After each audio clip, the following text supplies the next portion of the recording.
What's up? To my guy Scotty. Sorry, this ain't for the fam. This is just for Scott's thoughts. I wanted to make this video because I just watched your Gloom run and it was a good run. You were really not terribly overleveled at the end of the game and got me thinking, wouldn't you have beaten the game on minimum battles? How bad would it be to beat the game on minimum battles with a Gloom? We're going to have to do some broken stuff. We're going to definitely have to use some broken TMs, some ridiculous strategies, but I think this one is possible. Basically, I think this is going to come down to just finding some shenanigans in certain spots, but we're going to try this. 0 DVs and minimum battles. This isn't going to be a no TMs run. It is not possible without TMs, I can already tell you that. I've pre-gamed up to Jesse and James just to check it out, just to confirm, just to try a few things. I was doing struggle strats. I was doing all kinds of ridiculous things, but in the end, Jesse and James, they do need that Bide TM. You're not getting through them without Bide. And Bide is a broken TM according to my rule set, so we already know that this isn't going to be like at the top of the tier list, anything like that. Fine. It's fine, Scotty. But, you know, I just wanted to see if we could get through the game on minimum battles and hopefully without mimic strats at the end, because, you know, if we're already going to add one broken TM to get through Jesse and James, I really don't want to add another broken TM at the end of the game. And mimic is broken in Gen 1. Let's agree on that, Scott. Okay? Mimic is pretty darn broken, because there's just so many ways to exploit the Elite Four with that move. You know what I'm saying. We saw it. Sword Stance Hyper Beam with a Gloom. Come on. Come on. Anyway, so here we go. We are going to get our Gloom, and we're going to name it Stinky. That's right.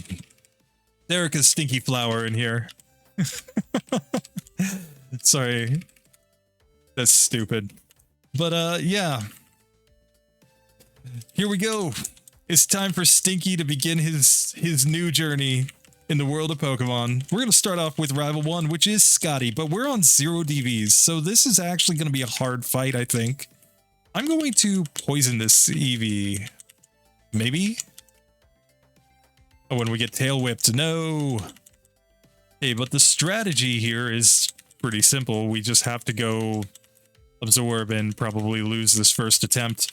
But I'm not going to accept that. I am going to repeat this battle in order to win it, because we need this XP. This XP is actually very, very important. Maybe the Stun Spore strat is better here. Creating the opportunity to get additional turns of potential healing. Probably the better play. Because now he has to get much luckier actually, you know, attacking me every turn. And there we go, yeah. So clearly Stun Spore strat is the way to go with our 0 DVs Gloom. And we level up to level 6. And now we get to progress in the game. And as I said, this is a minimum battles run. I am not planning to do a whole lot of extra grinding in this one. I will put on wild Pokemon just so that it's a little bit closer to Scotty's stuff. You know, I don't want you to feel left out, Scotty. I want you to feel like, oh man, why does he get to go through Viridian Forest without encountering Pokemon every 2 steps? You know, I know the struggle is real, man. This is why I usually turn off wild Pokemon, because it's so tedious, and I'm on minimum battles, so I never even want to fight them anyway. But you know, we got to keep it legit. I'm even playing at 4 times speed for you, man. You know, I want you to feel comfortable, Scott. This is a safe place. Safe spaces of Pokemon. So, yeah. Here we're gonna just do this whole section here. Yeah, we've got 1 reset, but we're not doing too bad. And I don't expect to have any troubles in this next section. Like, the bug catcher in Viridian Forest obviously doesn't have smart AI. He doesn't know that... I mean, even if he had smart AI, he would just spam string shot on us, I guess. So it's actually good that he doesn't have smart AI, because, man, this game is so broken. But he doesn't have smart AI, so he's just going to randomize between string shot and, whatchamacall, tackle. That's it. That's it. I swear to God, I know how to speak, and I know this game. I swear to God. Oh, God. Okay, we're gonna try to find a Pidgey in here if we can, since we have wild Pokemon on. Like, usually I only turn on wild Pokemon next to Cerulean City or Celadon City. Ugh, see, I can't even Pokemon anymore. But yeah, I usually only turn on Pokemon there just so that I can get the opportunity to you know, do a little of catching the flightless birds in order to fly me around the world, you know. My Doduo spam. The people know. They know. Okay, this is getting scary, so I'm going to throw my Pokeball now. And rip. He's just like, I have sand attacked you, and I do not get caught. Okay. That's fine. That's fine. We don't care. We don't care about that Pidgey. That Pidgey is dead to us. Actually, he just paralyzed out here. There's a paralyzed Pidgey somewhere in Viridian Forest just sand attacking indiscriminately. Because, oh, look at this. We can't escape from a Metapod.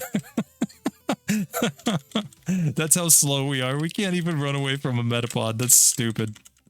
Okay. And, yeah, we're just gonna run away from that Pidgey. Okay, so let's save the game right here. It's time for this bug catcher. I do not think he's going to be hard. In fact, I'm willing to venture a bet that he's really not going to be hard. I'm going to Poison Powder first, go into Absorb. Yes, Tackle's going to do damage, but I don't expect it to do a lot of damage unless he gets crits. That, you know, 8.79% crit rate over there is kind of scary, but you know, otherwise we get to just heal up a little bit, and if he just goes for some... Oh, look at the crit there. No.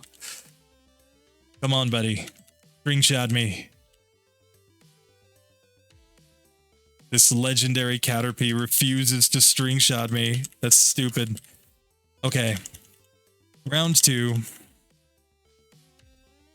Okay, there he string-shots. Nice.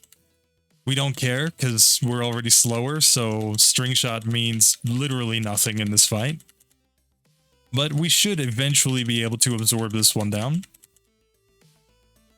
It's just the tedium of playing these early game grass types. Another Pokemon that was just like this for me very, very recently was No TMs Butterfree. No TMs Butterfree is very, very tedious, but it is possible.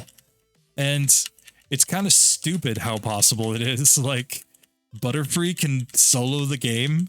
What? And not only solo the game, but do it on very, very few battles. I'll leave it that way. You can minimum battles Butterfree with TMs, and you can probably 10 battles Butterfree without TMs. I think I had 10 optional battles in that run at the end in order to beat the entire game with the Butterfree and with no TMs, with only level up moves. It was very stupid. Anyway, here we are, Brocky Boy, and this legend. Wait, what is this? No! I refuse. I refuse to not have the Brock intro. This guy, he is the hardest gym leader in Gen 1, by far. Absolute legend. If you're playing minimum battles and 0 DVs, this guy scares you. Who needs Pokemon Blue Kaizo when you got this Brock? But here we go. That Geodude is not a one-hitter at this level. It's a two-hitter, but that's fine. That's fine. We get a level up to level 9, and now... Hey, guess what? This Onix, it's another two-hitter. Congratulations, us.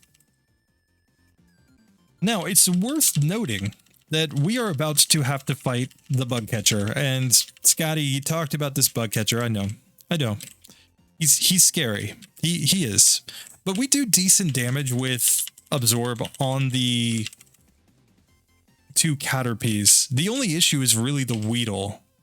Now, I actually was able to struggle this one down in my last attempt, but I'm not going to go that strat. I'm going to go with the Bide strats here. Since I know I need Bide for Jesse and James, I'm not going to put off learning it just to be like, you know, haha, no TMs. But this one is possible to struggle down. Basically, you just need to paralyze this Caterpie, absorb it down, but you have to manipulate your PP. You got to go find a random metapod, right? So that you don't have any more poison powders and you only have the stun spore to paralyze this one and the Weedle, and just enough absorbs to knock this one out. And then you go into the struggle strats. But today, instead, we shall go like this and absorb. Yes. Take his health. Take all of it.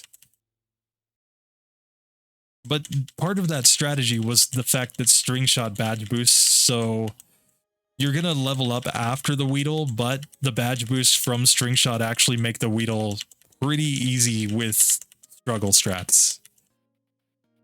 Okay, so here we have made it to this Weedle. I'm going to stun spore it. Okay, we get a nice little poison sting action there. Come on, poison sting me. Okay. And now that he's getting fairly low down, I'm just going to switch back into absorb strats. And there we go. Weedle boy goes down. So now we just need to deal with this Caterpie.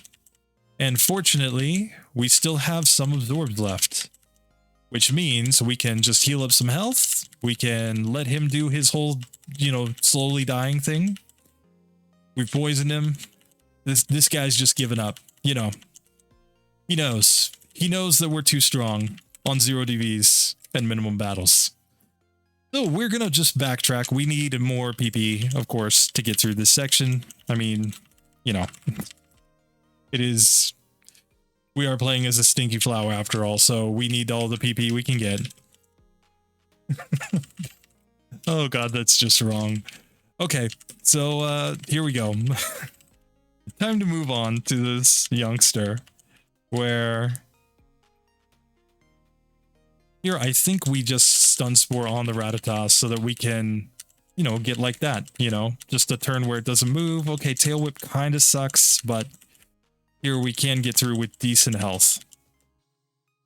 Now, Ekans Leers, which is not great, but here, I don't even really think we need to rely on Bide strats. We do want to paralyze it because it makes the chance that when it uses Wrap, there's at least a 1 in 4 chance that it won't actually be able to continue.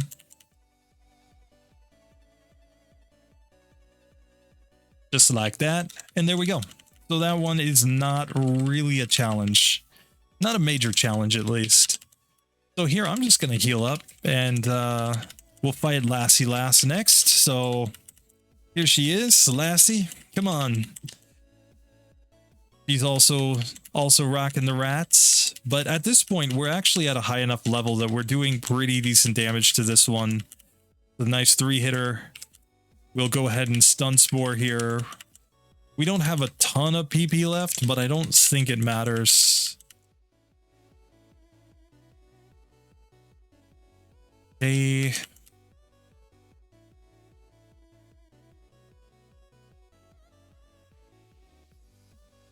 Okay, so there we go. We get through that one, no problem. No problem at all. Stinky's doing great. Doing absolutely fine here. Stinky was like my favorite character from Ren and Stimpy, to be honest. So, oh god, nobody knows Ren and Stimpy anymore. Okay, so here we go. I'm going to poison powder, and I'm going to go into my last Bide there.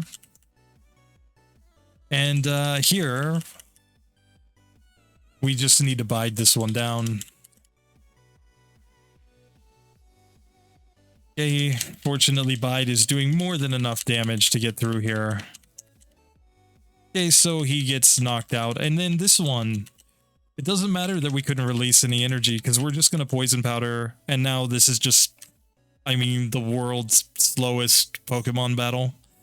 But we will get through. I can guarantee. Scott, take the Game Boy from your friend. Don't let him give up on this fight. We will win. We will win eventually. Clearly, it's gonna work. You know, that little 7-year-old or 8-year-old or whatever your friend was at the time, he clearly just didn't have the patience for godlike winning strategy. You know, a fight that we could have made so much faster if we had just gone back to the Pokemon Center, but you know, I digress. So here we have gotten through that section. We can just sneak right past that last right there. We don't need you know, American Idol girl to wreck us, so put us to sleep and then make us slowly die. But now we have to be a little careful in here because we do not want to get killed by a Zubat. Zubat bad. Zubat is very bad. And scary. Because in Gen 1, running away is all about speed. And so when you don't have speed, these are so tedious, right? Like, it's the other reason I love to just turn off wild Pokemon. You know, because on minimum battles, you don't always get high enough levels that you can repel everything. Even when you get repels, like, there are tons of spots. You get to the Pokemon Mansion, and you're just going to run into Raticates and Mucks like crazy because you can't repel them. But, you know, this one, it's not too bad. And obviously, there are easy fights to take in here, right? We can just knock out every Geodude that shows up. We can fight the hiker. We can, you know, do that whole thing. I mean, even the first super nerd with the electric types is not too scary in here. But now we've got to get over here where we do actually have to have a bit of a challenge here. We got to try to take out this super nerd right here. Oh, and Paris, what are you doing to me, man? All right, so let's save. And let's step right in front of this guy.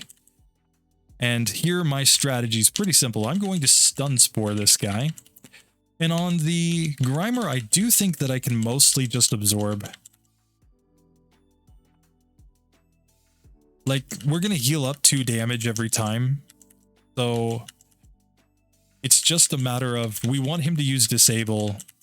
We want him to be fully paralyzed. Pound is kind of whenever it hits. I feel kind of bad. Feels kind of bad. But we can get through there. Cool. So now I'm going to Stun Spore on this Voltorb and go straight into my Absorb strats. And this one's like a 5-hitter here. It becomes like a 4-hitter if you gain 1 more level, but here we outspeed Coughing, which is key. And we knock it out. So there we go. Easy first attempt of victory there. And here we do need to backtrack because we need to get access to more PP if we're going to beat Jesse and James consistently here. I mean, consistent is, I guess, kind of a relative term when you're running 0 DVs. My definition of consistent is definitely different than yours, Scott. Because, you know, you got the Max DVs, you got the optional battles, you got, you know, typically far more TMs than me, though I don't think I'm going to undershoot you on the TMs in this one. But, you know, like, obviously, when you're running that way, you're going to have fewer resets, right? This is one of the things. If I ever did Max DVs runs, I would count resets way higher than I do. The reason I count resets so low, the reason that they're not much on my tier list, they're just 0.1 on my tier list, is because of the fact that we are on 0 DVs and typically minimum battles, which means resets are kind of expected, you know? So only 2 resets to this point is really not doing bad.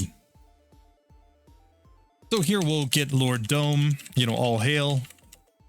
And it's time for Jesse and James. And Jesse and James, they're going to be fine, I think. It's just a matter of really getting through to the Coughing with decent health. That's it. Like, so if Meowth just goes bite, then we get wrecked. But if Meowth doesn't go bite, then we can get through this pretty reasonably. So here Ekans is the same as the previous Ekans. We just need to hopefully paralyze this one and Hopefully he can stop hitting me. Yeah, there we go. Lear misses. That's nice. And like, yeah, this is incredibly tedious, of course, but really, we just need to get to the final coughing. That's basically the whole game plan here. So on Meowth, I'm going to try to stun spore this one and now absorb. And we like when it's fully paralyzed. We like when it doesn't use bite. Bite is the scary one. Oh, look at that bite. Okay. So here we are. We have made it to coughing. And now it's bide time.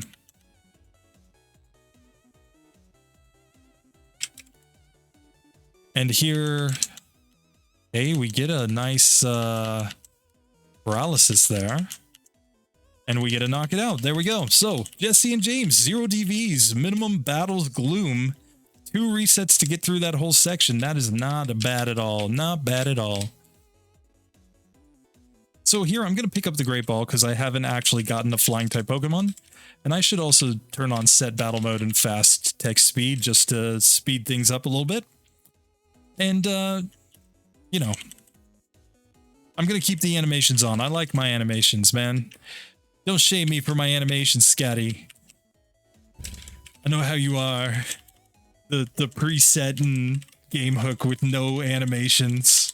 You're killing me, man. So here I'm going to paralyze this Goldeen if I can. I just want to minimize the number of hits that I take from Peck, basically.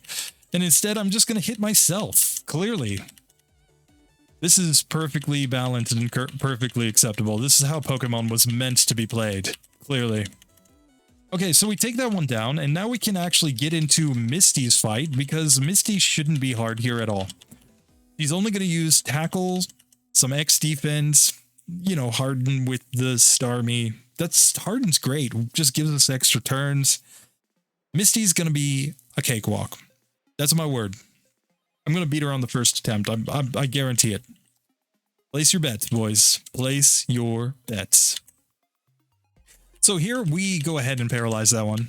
And we can go ahead and just absorb this one into oblivion. You have been absorbed.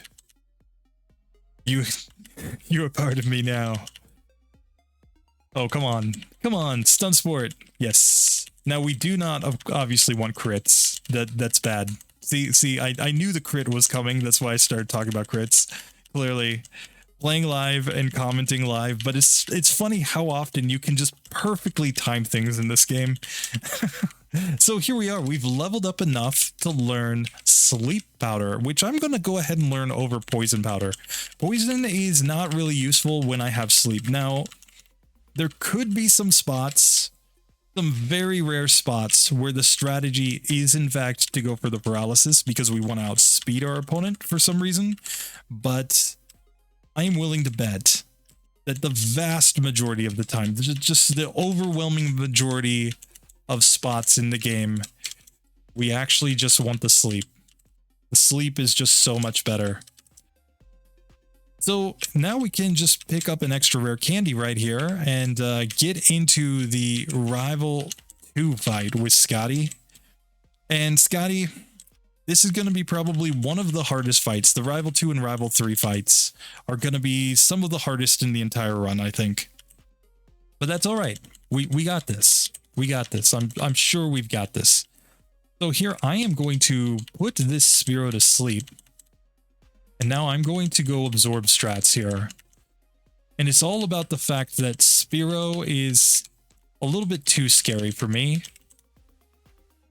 You know, that Peck is what I'm worried about. And fortunately, the next time that we fight after this, I will be so completely over-leveled relative to my rival, Scotty, that I won't even care. Now here on Sandshrew, we can just do this. Yes, that's fine. We can now Sleep Powder on the Rattata if it will hit. Oh, and look at him just immediately wake up. Come on, come on. But here we get to go ahead and knock that one out. Cool. And now Eevee can go to sleep as revenge for trying to put sand in my eyes. He is the Sandman.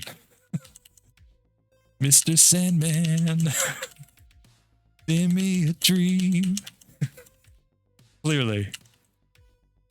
Scotty's real goal in life was to be one of those barbershop quartet guys, you know?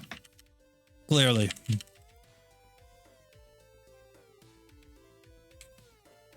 So here I'm going to go ahead and just heal up in this one.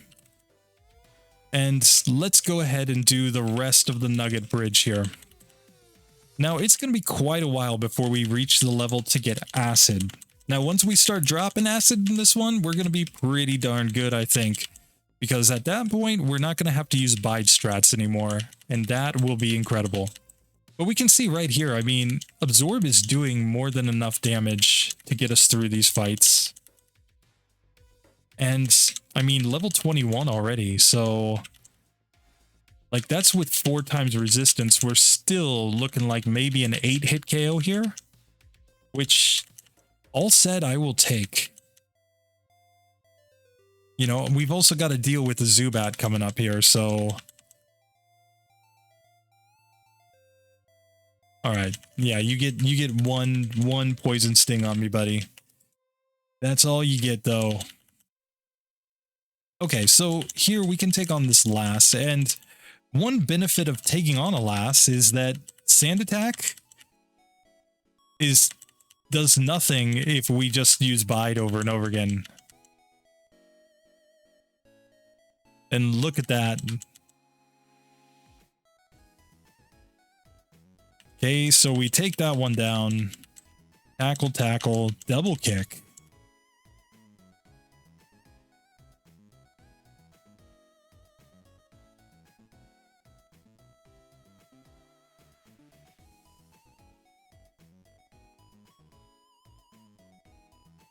Oh, but we got wrecked there. No.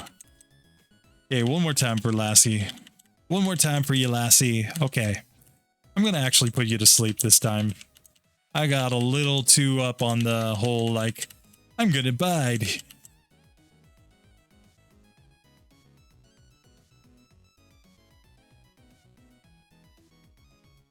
That's okay. We can just keep this one asleep and then do all this stuff instead. Hey, look at that. So now we definitely need a Bide. And, we need Nidoran to not be a jerk. And actually, you know, hit us for some actual damage. Come on. Come on, stop trying to damage me and damage me properly. Tackle, you know tackle. Come on. There you go. See, look at that. The tackle and the scratch. That's what we wanted to see. Tackle, double kick. Come on, stop with the double kicking nonsense. Okay, so now I still have 2 absorbs, so I'm going to just end you, Nidoran. Nobody needs a Nidoran. So, cool. We get through Lassie Girl. This is not a fast route by any means, but minimum battles generally isn't fast. Like, that's one of the reasons I don't do speed-based challenges, is because minimum battles just is not a very fast way to play the game.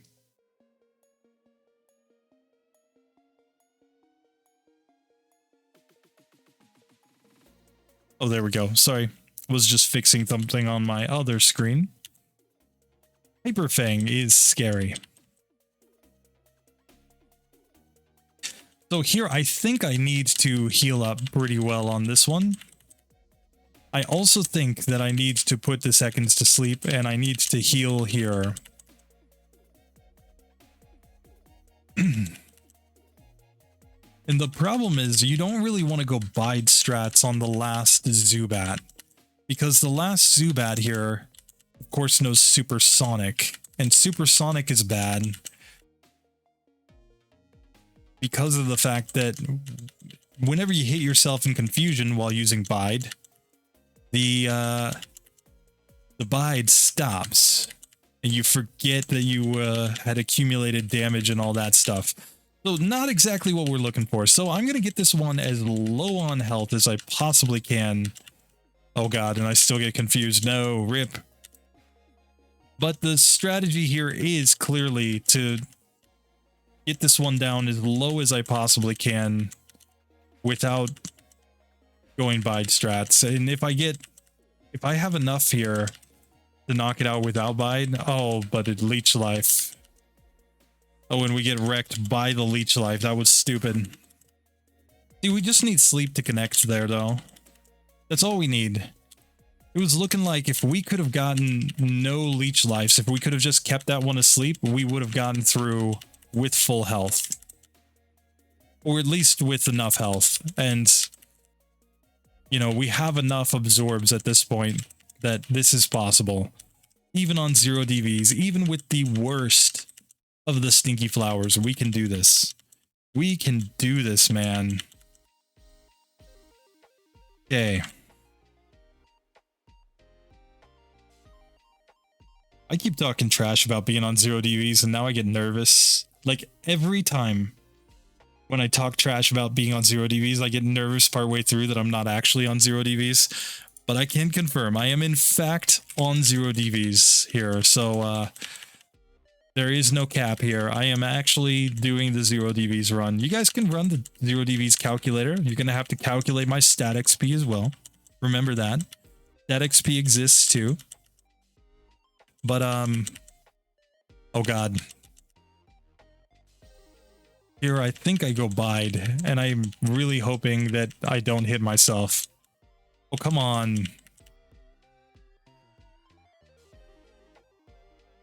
There, we already have to reset, because we needed him to just use Leech Life while we were using Bide, and he didn't.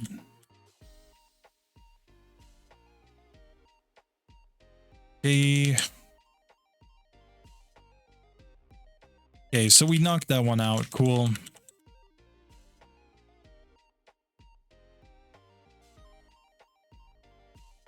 Yeah, this Zubat is like one of the hardest opponents in this entire run.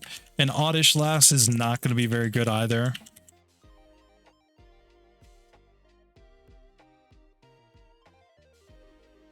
Okay. At least we put this one to sleep this time. Oh god, we're getting on so low health.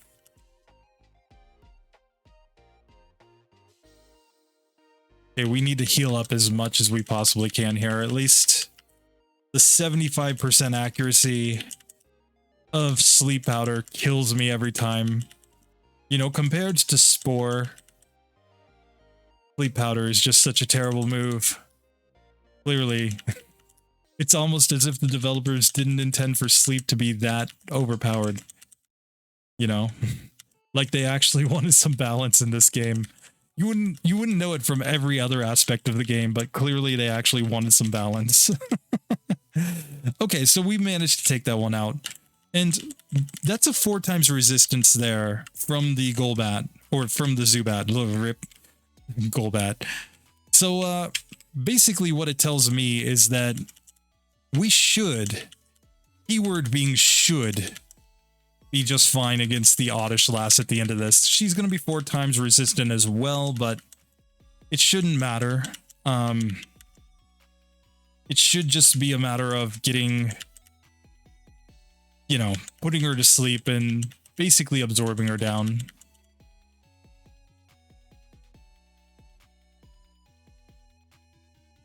Come on, stay asleep. Yes.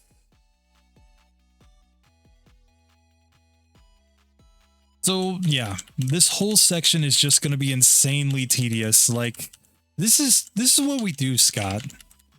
Like, just imagine how many hours of our life we've wasted in tedious fights like this. Oh, God. This is why you actually do speed-based content, because you don't want to waste any more of your life doing this than I do.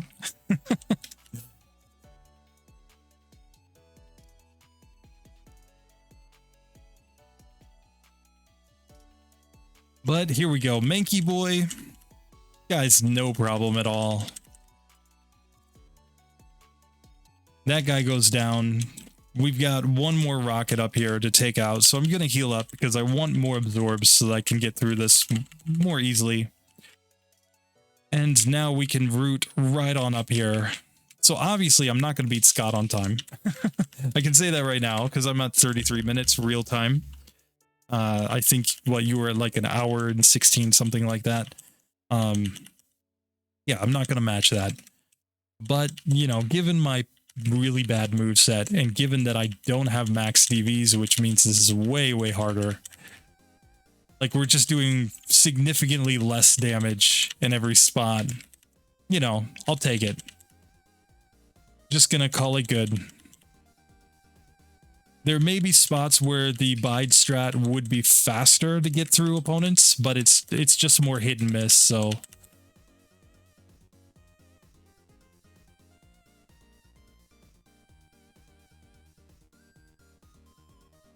But I do stand by, once we get Acid, I do not think that we need to change our moveset after that, other than to get Swords Dance. I think we just end up with Sleep, Swords Dance, Acid, and then whatever our strongest grass move is at the moment. And I think that's the optimal play, honestly. And the reason I think that is because Swords Dance is there for the badge boosts, of course. Oh, we get Bite. Nice. We get to knock it out because it used Bite. Haha.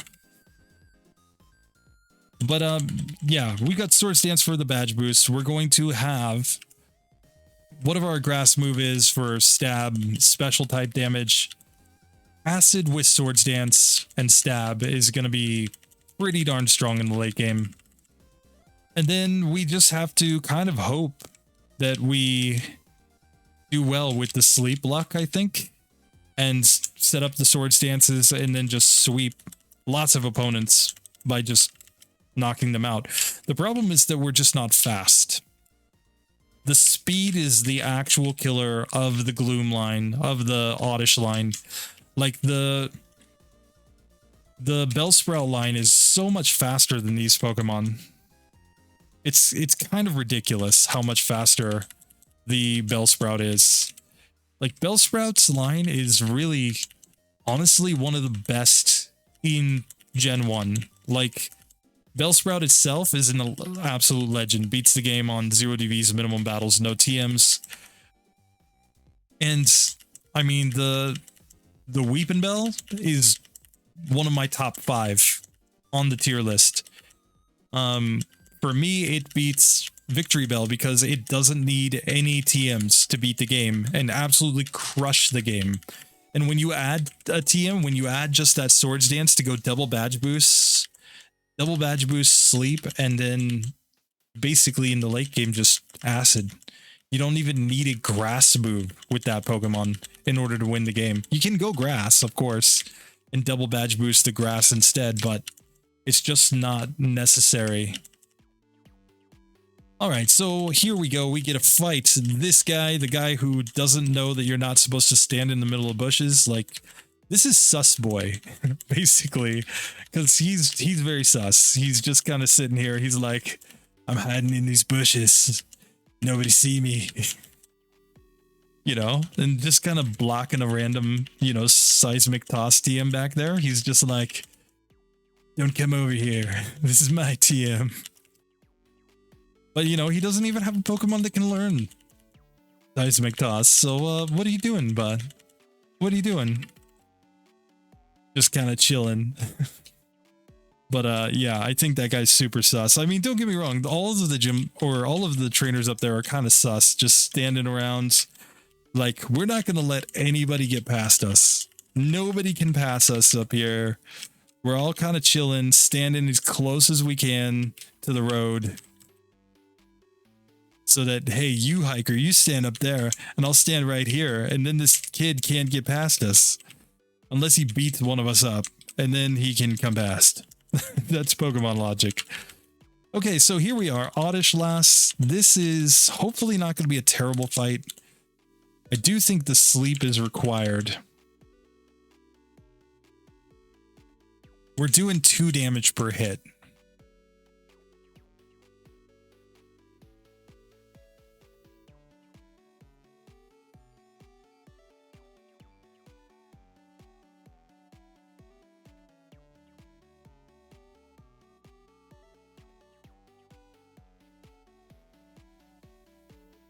So technically we're going to do like double the damage with Bide. right? And then it's going to heal the last turn. So we're doing like a net 2 damage every time we use Bide, because it will never miss. Or it might be net 1 when we get a 2-turn Bide, isn't it? Oh god, this is so tedious. Oh, come on.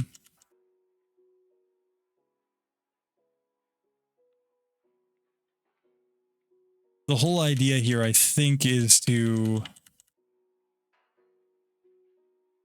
Oh, you know what I didn't do? I need to paralyze this one, don't I? Because by paralyzing it, we create the opportunity that it won't attack us for a given turn. Okay, we're able to get it down into orange health at least.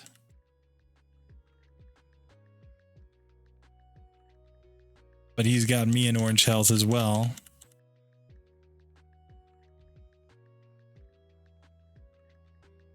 Now I am going to put him to sleep and just start absorbing, since I should be able to get through this pretty reasonably.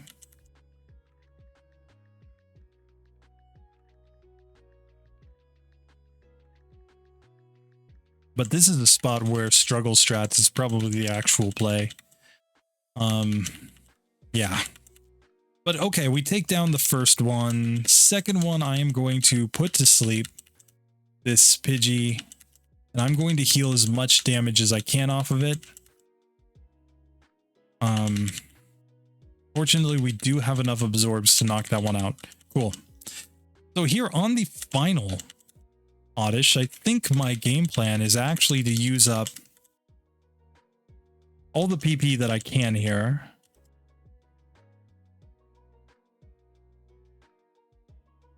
So I'm intentionally putting it to sleep and then wasting PP with Stun Spore. And it's because I don't want it to even damage me if I can help it, while I basically just waste all my PP up.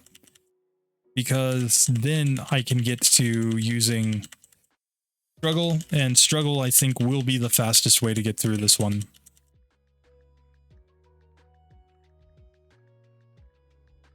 Oh, and now we're just missing with all the sleep. Rip. Come on. Okay, so now we have basically no choice. We just need to use all of the Sunspore PP up. And we're already out of Bide, and we've only got 3 absorbs. And absorb is effectively 7 power here. That's stupid. Oh, but we're at such a high level. I do think we're going to be able to struggle this one down after we use up all of this PP. Okay, so now we have 3 absorbs, so we're technically going to heal a damage here, and, you know, maybe it will be paralyzed. But now this is what the moment we've been waiting for, the struggle strat. Look at that. Easy, easy. So nothing difficult there, I would say. Everything was certainly possible, certainly beatable. It's just tedious. It's just super, super tedious. Beat the game like this. This is why I usually play on 10 times speed with these. It's just because there's nothing impossible here. It's just when you're doing the 0 DVs minimum battles no TMs run, it just takes longer than other runs. And, you know, we get closer, I think, to like real time, if you will, like actual time of playing through a run rather than, you know, yeah, I'm playing at 4 times speed, but it's actually like I'm playing at normal speed because of just how tedious these fights are. Okay, but here we outspeed Machop, nice. And we are going to put him to sleep.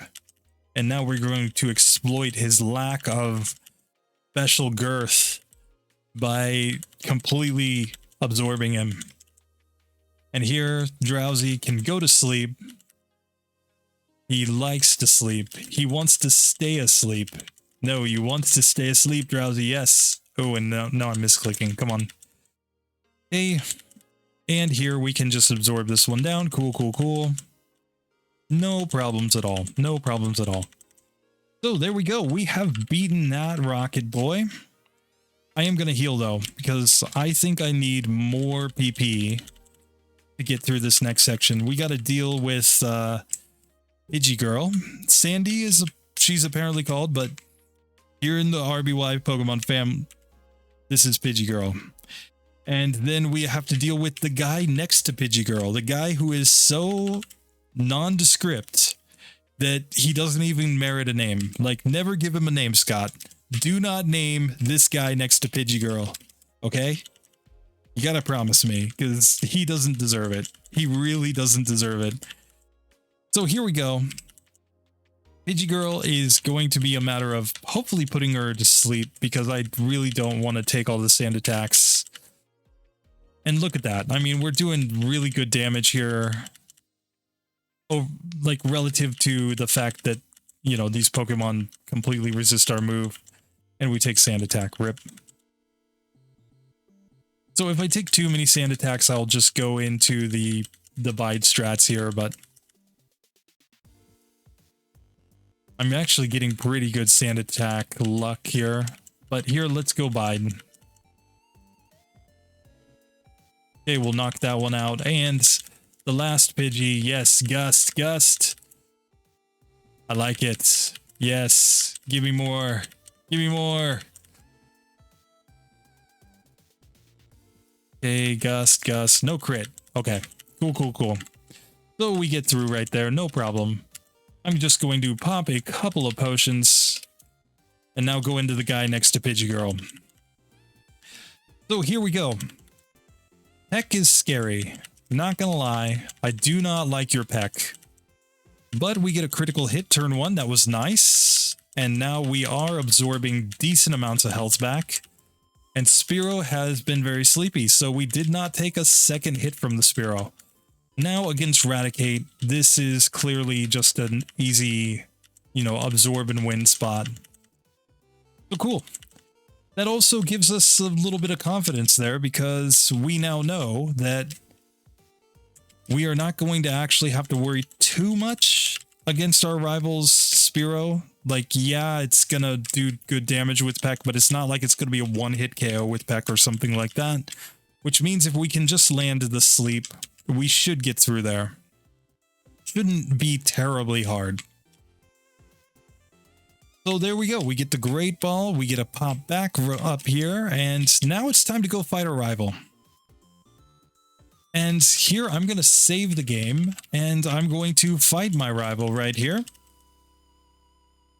And here we go. This guy. We definitely want to put that one asleep. Oh god. I didn't heal. I didn't recover any BP. Sorry, I'm resetting right there. The whole strategy here is supposed to be that I use this ether and I put it into my absorbs, because I think that the best way to get through this fight is to have lots of absorbs. Now here on this Spearow, I actually have a change of strategy. Oops. I meant to Bide. Ooh. But he did way too much damage. See, if I had gotten a 2-turn Bide and I hadn't, you know, been bad, I probably could have won there. Okay, so Stun Spore into Bide. And there we go, we knocked that one out. Cool. Hyper Fang was scary, and we get double Hyper Fang. That was bad. That was bad. He does not need to go double Hyper Fang very often. And for 2 Hyper Fangs in a row and to have them both hit is pretty bad. Oops. Did not mean to absorb there.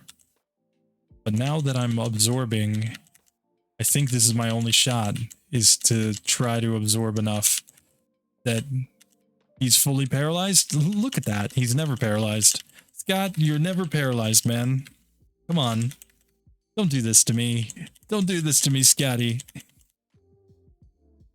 Okay.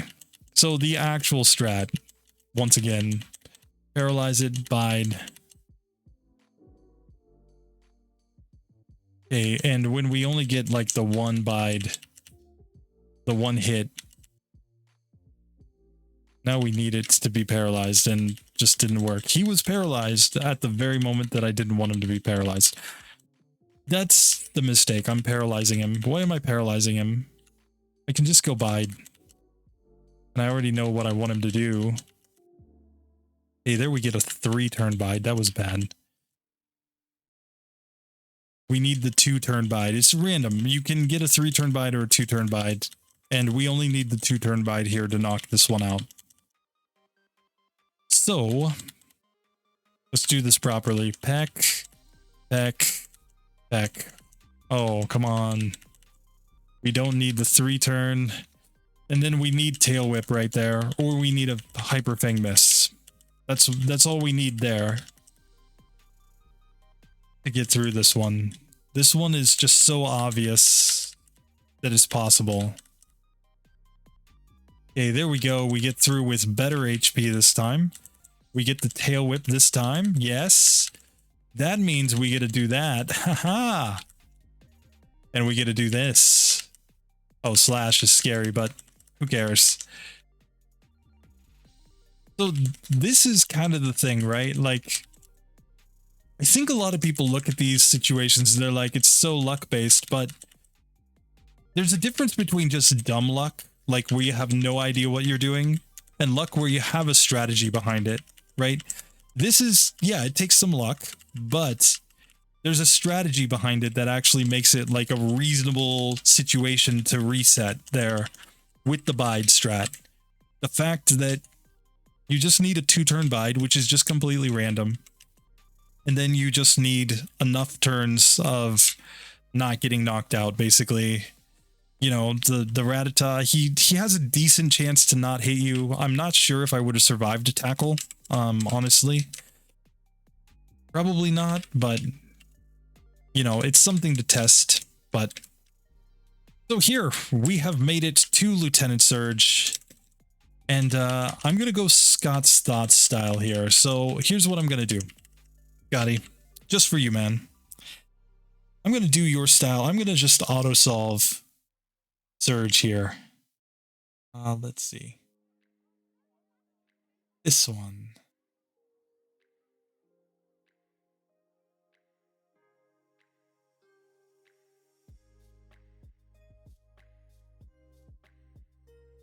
So I'm just going to auto-solve Surge because I don't want to take tons and tons of time here. And if Scott does it, and if nobody gets angry at him for doing it, then let a bro do what bros do.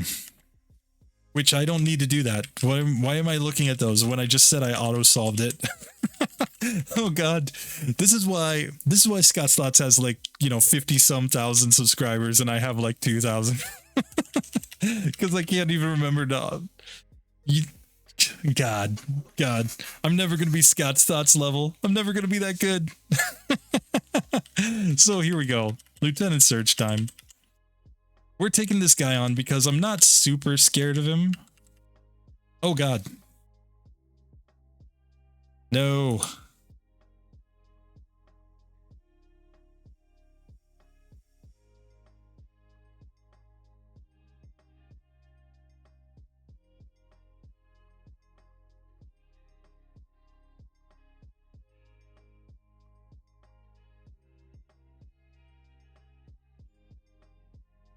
Okay, there we go. Sorry.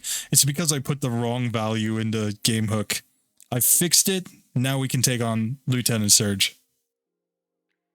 So this guy, this absolute legend right here, he is scary.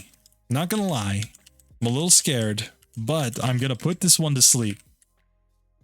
And now I'm going to try Absorb strats, but wow, Absorb does not look good.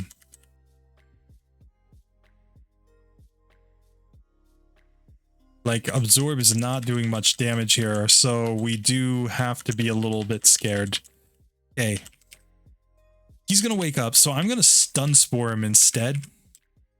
With the idea of going Bide here.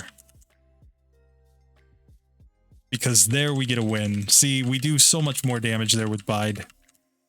And now we've leveled up to level 26, and...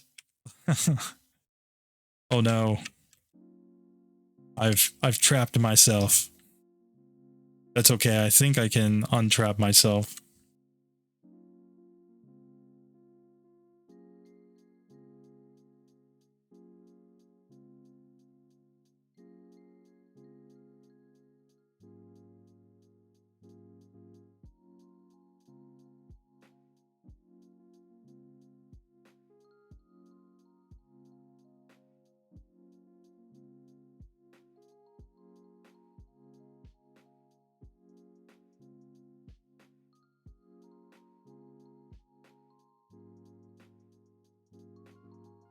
Let's just see. Yeah, there we go. See, I took a reset there because I was just making it so that the trash can puzzle would be solved. Now, just for the sake of not breaking anything else in the game, I'm going to now unsolve the trash can puzzle. We were never here. Nothing ever happens. Okay. So now we can actually start making some progress in this run, I think. And the first thing that I'm going to do, I'm going to come right here. I'm going to listen to this guy just ramble on for a little bit. You know, he's just going to do his ranty little thing.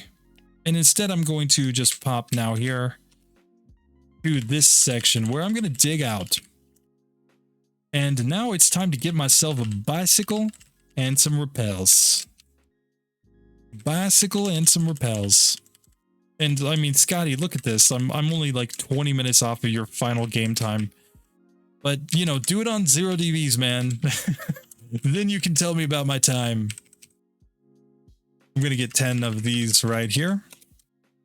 And now it's time to reorganize my bag a little bit.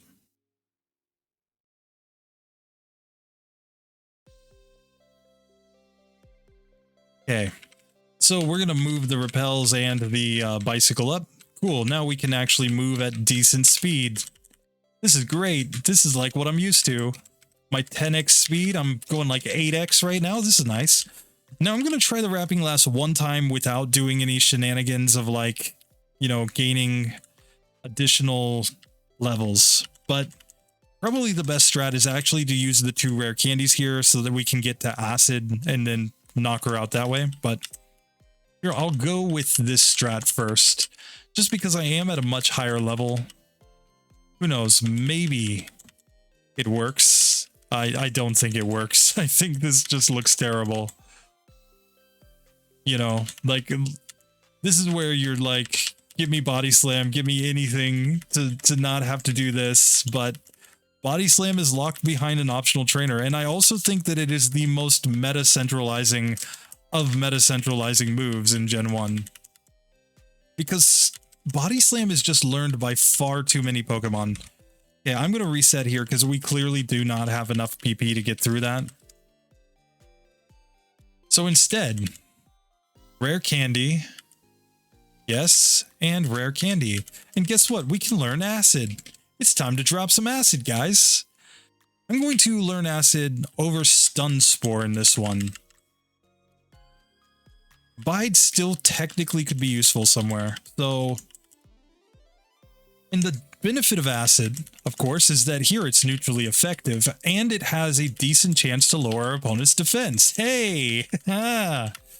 This is why I was able to beat the game with Bellsprout on 0 DVs in minimum battles, and why actually a Tentacruel is actually really good too. Is acid is one of these moves that's completely broken in Gen 1 because it has a chance to also lower your opponent's defense as you're using it. And so you can solo Agatha with a Bellsprout using only Sleep Powder, Growth, Swords Dance, and Acid. It's actually possible to solo Agatha with that. I've done that video. Check it out. So here we can just drop some more acid. Yeah. Everybody likes the dropping of the acid here. And this run's going to speed up significantly now that we actually have a move.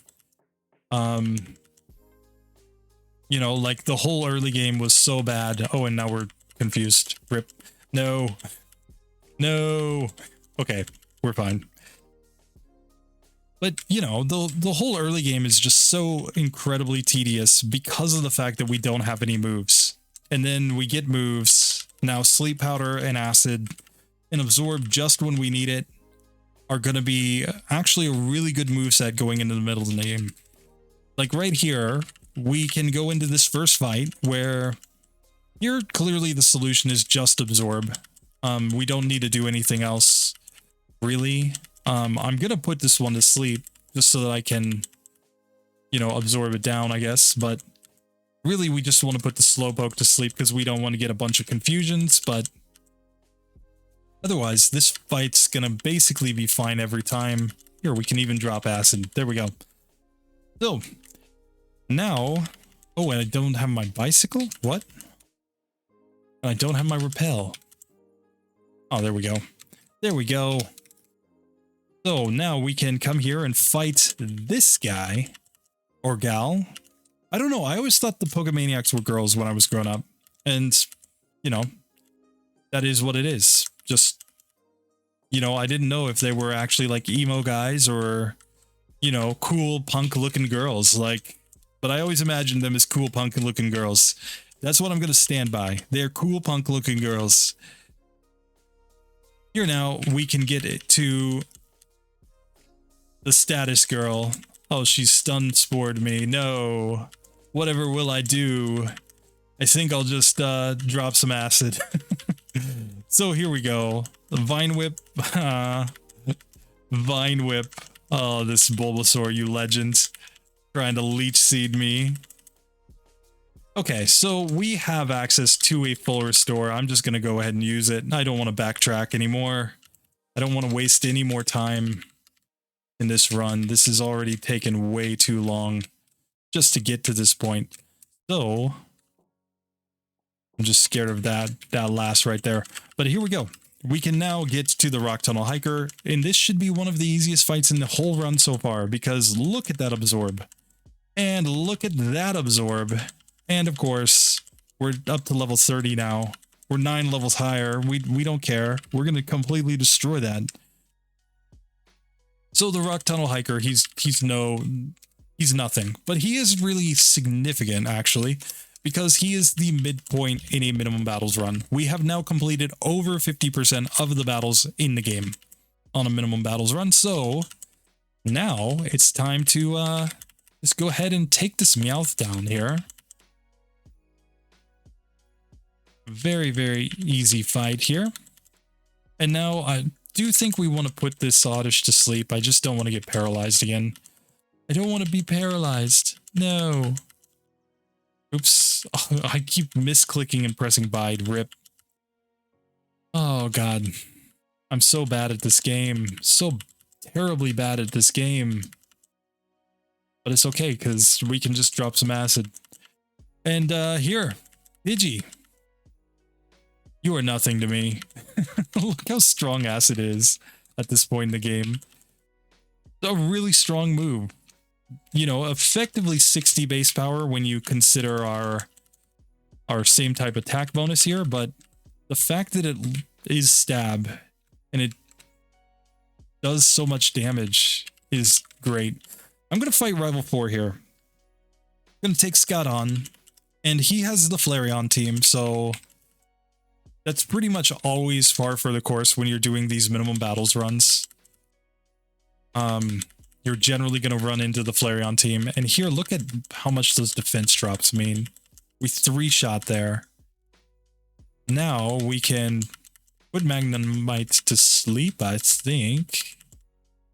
No, stay asleep, buddy. Yes. Now I'm going to use some absorbs just to heal up here. Because, you know, I like health. Health is good. And next up is going to be this Shelder, who we also say, you know, health is good. And next up, this Sandshrew, where the health is definitely good. The Sand Attack is bad. Sand Attack bad, health good. That's the moral of this story. And here we can drop some acid and drop some acid. Cool. So Rival 4 does go down. We do not have to mess around with Scotty anymore. See, Scott, look how reasonable this is, really. I mean, 14 resets given 0 DVs in minimum battles is not bad at all. So our next fight is the Clefairy Girl. She is required in minimum battles runs. You always take this one because it actually gives less experience than the Gambler with the 2 fire types. I'm not just picking and choosing like, oh, I'm a grass type, so I don't want to fight the fire type. No. I always take the same routing so that every Pokemon is completely on a level playing field.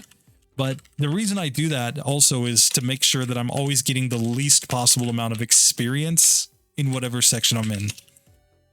I don't care about the number of Pokemon. It's about the experience, because I'm really trying to minimize the total experience that I have as I go through this run. So Stinky is actually the least experienced Gloom at this point in the game that is possible. You could not have a lower XP and technically a lower stat XP Gloom than I have right now. I have the worst Gloom. This is my whole thing. My whole shtick is that I am so bad at this game, and my Pokemon is so bad that if I can do this, Scott, you can do this. Anyone can do this, because that's exactly how I've set it up. So here we are in Celadon, and we can just kind of make our way through this section. We got a little bit of housekeeping to do. We gotta get ourselves a flying Pokemon. Oh, this Spearow looks just fine to me. I'm going to throw a Great Ball at you. The Great Balls are great in Gen 1. You don't even need to damage the Pokemon or put status on them. Great Balls catch the Pokemon so often. It is, in fact, the thing. If you ever want to catch Pokemon in Gen 1, just use Great Balls. Unless you're using Master Balls. But if you're not battling them, if you're not whittling them down to low health, if you're trying to catch full health Pokemon, just use Great Balls. It is the most broken strat. Okay, so with that being said, I'm going to now deposit all the stuff that I don't need into the PC. Oh, and I deposited the bike by mistake. God, no. This is how RBY Pokemon Challenges ruins his reputation in the Pokemon community. They're like, you put a bicycle into the PC? It's actually a force of habit for me, because typically in my runs, I am running on like 10 times speed, so there's no reason to even have a bicycle. So here I'm just going to finish the last little bit of like tedium here, which is opening up Saffron Cities. And the rest of this is pretty much just the action, because now we're actually to the part of the game where strategy is kind of important. Hey! So we are only going to get 2 more level up moves. We're going to get Petal Dance and we're going to get Solar Beam as we level up. And we're not getting them for a while. We're getting Petal Dance after 7 more levels here. So here, I think the strategy on Raticate is just to put it to sleep and then absorb it down, basically. And then here, this Zubat, I think the strategy is to put it to sleep. Come on.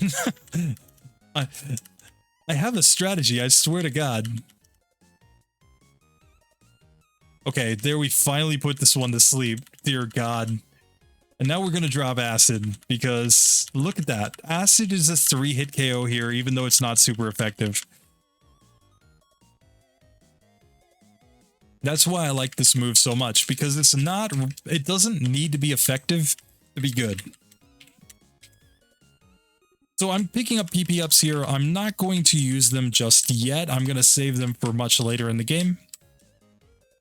But really, I only plan to learn 1 TM in this entire run, which is Swords Dance. Like, from this point on, like, yeah, I know I learned Bide. Sorry, rip. 2 TMs in this run. Oh God. But I'm expecting that I will be able to beat the game without going more TMs than that.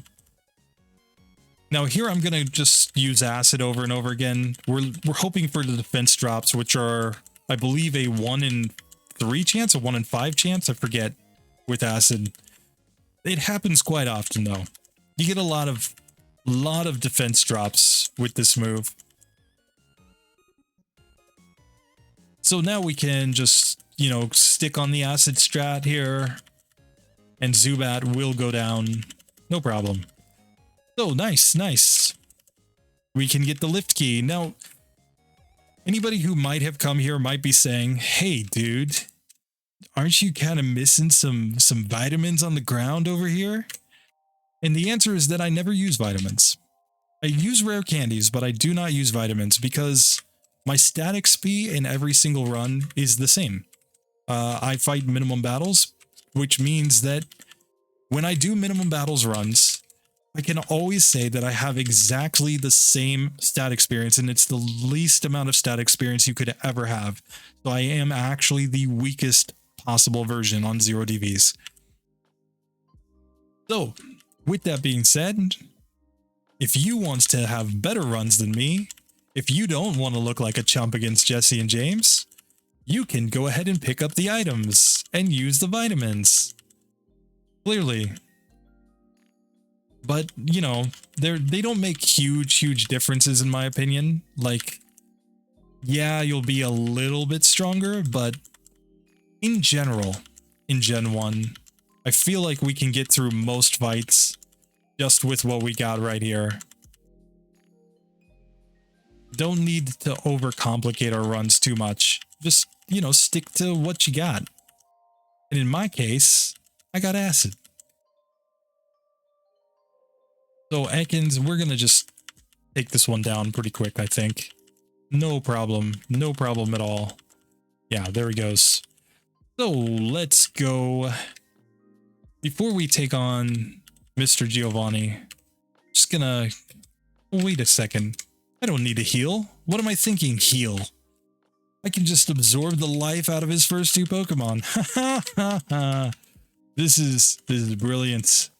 Giovanni, you stand no chance because look at that. Oh, full health. Yeah, go ahead and hit me. I dare ya.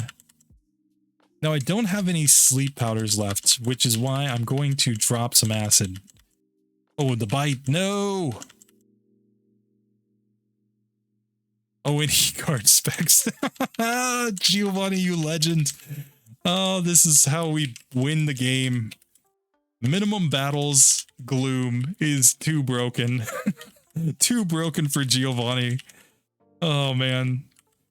You can always count on Giovanni to just give you that guard spec. This is why the run is completely consistent, okay? Like, don't let anybody tell you differently. The run is completely consistent because you don't need to put that Persian to sleep. He's going to use a guard spec every time. You're not trying to status him, but man, oh man, is he going to use that guard spec.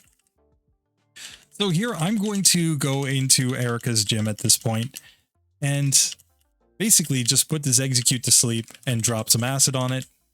Should be the best play. Cool. Now we can move on to Erica herself. I'm going to give her a shot. I mean, her Pokemon are pretty close in level to me. They're also going to drop acid, but I have sleep powder and I have the smart enough, you know, intelligence to use it, whereas they don't necessarily have that. So I think this will work out. I think this will work out. So here we are. She wants to steal my Gloom so that she can make perfume. Clearly, that's how the Celadon girls roll. They're basically like Shibuya girls here in Japan. So here we go. We are going to try not to get binded to death here, I think. Okay, constrict. That's fine. But we want to put you to sleep. There we go. And then she immediately wakes up. Come on, jerk. You jerk. Okay, now we get to do damage if we can keep her from waking up every 2 seconds. God. Okay, so we are 2 levels higher than this Weepin' Bell, and we put it to sleep. Which means, oh, and we get the defense drop too. Nice. And that means that we get to knock that one out. And just look at this hacker right here. This Gloom knows Petal Dance. It's not high enough level to know Petal Dance. We don't have Petal Dance. Just, she has hacked the game. And we are at a higher level than her Gloom, so we are going to punish her Stinky Flower by using acid. There we go. So we beat Erica. That was easy. No problem. But I do want to just note that she is actually a cheater in this game. Don't let her calm, serene exterior fool you. That girl is crazy. Crazy.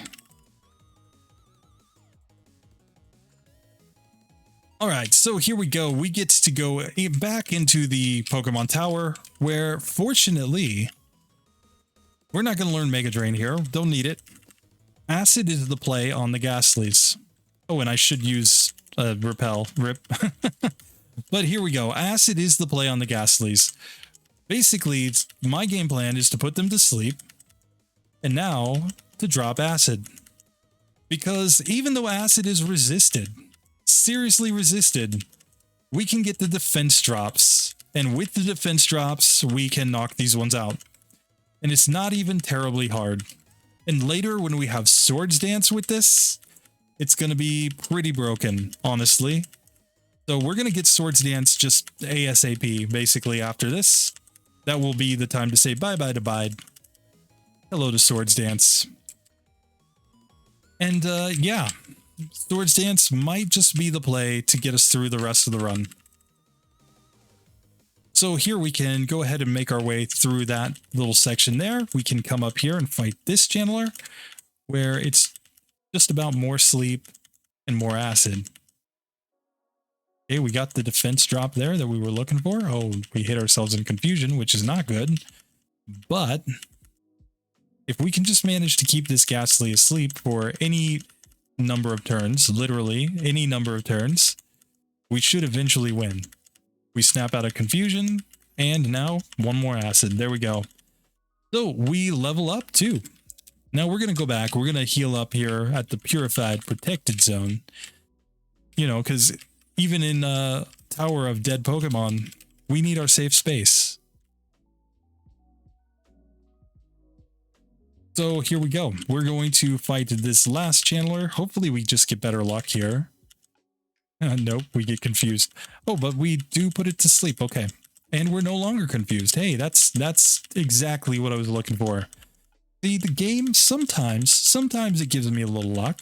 Sometimes. It's not often, but it does give me some luck. Every here and there. So now we can get to Ghost Marowak. This absolutely legendary Pokemon. And no, we don't Pokédoll glitch. I do consider the Pokédoll glitch a glitch, which is why I do not use it. You could technically eliminate... How much XP is this? 531 XP from my run, right? And then you could eliminate, you know, the Rocket Game Corner for 4 fights in there. But I consider this a glitch. This is not the way that the game was intended to be played. You know, fight me. Fight me. I dare you. Because, yeah, it's just stupid to use the Pokédoll glitch. So we're sitting at 98.6 on the tier list right now as our score, which is not too bad. And here we get a fight against Jesse and James. I'm going to go Absorb here on the Meowth, especially since he used Growl. Okay. And here I do want to put Arbok to sleep. And now it's all about the Acid strats. Not because Acid's going to do a lot at the beginning, but we just need those defense drops. And once we get the defense drops, it's just going to kind of snowball. Like, that's what Acid is. It's basically a black snowball.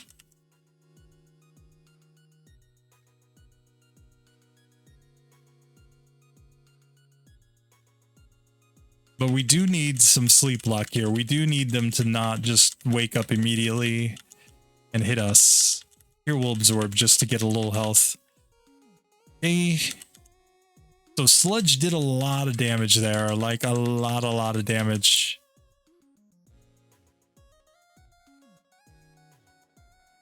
Tackle is fine. We also got a defense drop there just now, so...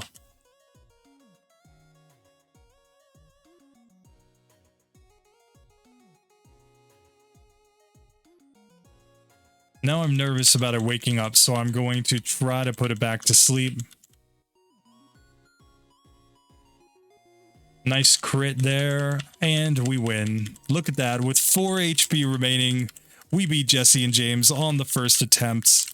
And now we get to upgrade our learn set with only one more battle. We just have to fight one random guy in Silphco with an Arbok. A reasonably strong Arbok, mind, but he's not exactly scary. He's not exactly, you know, a situation where I'm like, oh no, whatever will I do against this guy in his Arbok? No, I'm kind of like, great, I just have to knock out this Arbok and get the card key, and then I can go and completely destroy the game. So here we go, let's try this. So here I'm going to die because I did not heal. What? That's rather anticlimactic. Okay, so let's rectify this situation here. We need to actually heal our Gloom. Like, yeah. It turns out that health matters. It turns out that healing, HP, it's kind of important. Oops, and I went to the first floor rather than going up to the 5th floor. Rip. Okay, so let's try this again. Let's try this properly now. We're at 4 hours and 36 minutes of game time. And I'm going to put this one to sleep. And I'm going to start dropping the acid on it. And basically just hoping for the defense drops. And with enough of them, I should eventually get through. Nice defense drop there, and there we go. So cool. That guy goes down. He wasn't really scary. And now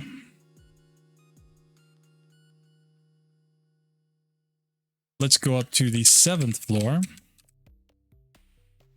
Just gotta walk behind that guy, and there is TM3 Swords Dance. So we're gonna learn it, and we're gonna slap it right on here, right over Bide. Nobody wants Bide. Bide is terrible. So let's test Swords Dance out. I'm gonna try Rival 5 one time. I don't actually think I'm gonna win because of Kadabra. And at the end, he's got the, yeah, I've changed my mind. I'm not going to go for the Rival here. I think we instead need to go down to Fuchsia. And the reason is because we just don't outspeed anything. And I think with the badge boosts, it may become possible to beat this Koga fight. And at that point, then I feel pretty darn good. Because I think with Koga, we can then just, you know, we can do some shenanigans.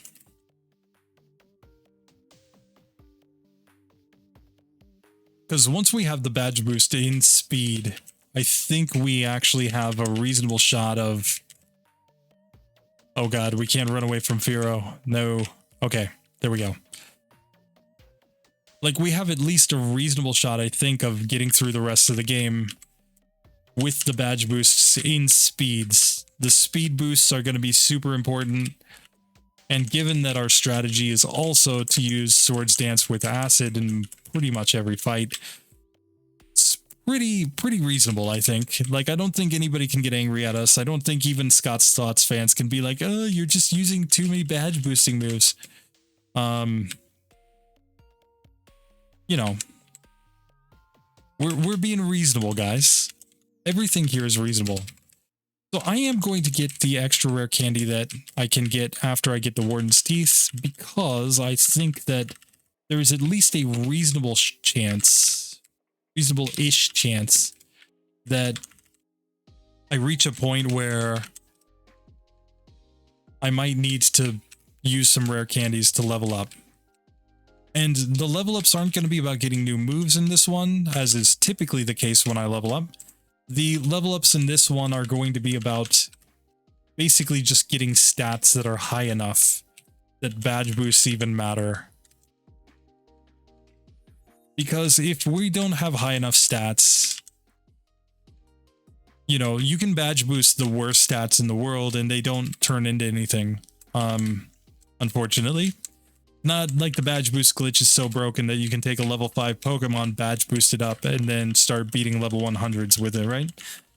It's just they get a little bit better. Just a little bit. Okay, so we have dug out of there, but we did not save in Fuchsia, so we gotta fly back down. No problem. And here, let's go to the warden's house real quick. Let's just see this guy. Let's give him his teeth. Do that whole thing. And then Charmander is already here to be our strength Pokemon. We don't have to go get another Pokemon here. The only wild Pokemon that you ever actually need in a yellow challenge is just your flying Pokemon for that nonsense. But otherwise, you can generally get through the entire game without any wild Pokemon. You don't even need them. And flying, technically you don't have to fly. You could just, you know, go the long way around to go back home. But yeah. Anyway. Here we are in Koga's gym. We are going to put this Drowsy to sleep, and now we are going to have our first experience with the Almighty Swords Dance. This is the spot, I think, where Acid now one-shots on these Pokemon. Yes. Oh, was that a crit? That's stupid. I don't want crits. Nobody likes crits. And look at that. The confusion did so much damage, but Acid does so much damage that we don't care. We get to level 37. Don't think we get to level 38 in the next battle, though. But it may not matter. But actually, you know what? I am thinking a rare candy up, and I'm thinking I might just slam all my rare candies right here. Here's the logic. I will get Petal Dance by leveling up here. But more importantly, I need a higher speed stat. Now, I don't think my speed stat's going to become great, though. I don't know. Maybe I should not, but I mean, I'm going to get kind of close to level up on this next fight, aren't I? Let's find out. Here, I'm going to save one time right here. We got to take on this juggler no matter what. And all I want to do is I want to put this Drowsy to sleep. I want to set up some Swords Dance. I mean, we're just barely faster than the Drowsy.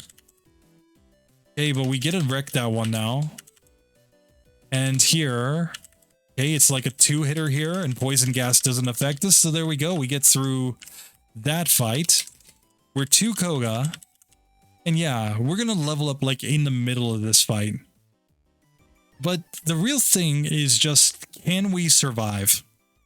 Are we survivable enough? They're gonna use Psychic Psybeam, but they'll also use Toxic sometimes, which will just do nothing, and he can X attacks, which does nothing too. So let's just see. Let's see how Koga goes. Kind of scary. He might evolve into a Venomoth in the middle of battle for all we know, as he did in the anime. And he might just kill our Pokemon just like he killed Ash's Pidgeotto. But there's only one way to find out. So, Psychic does pretty decent damage.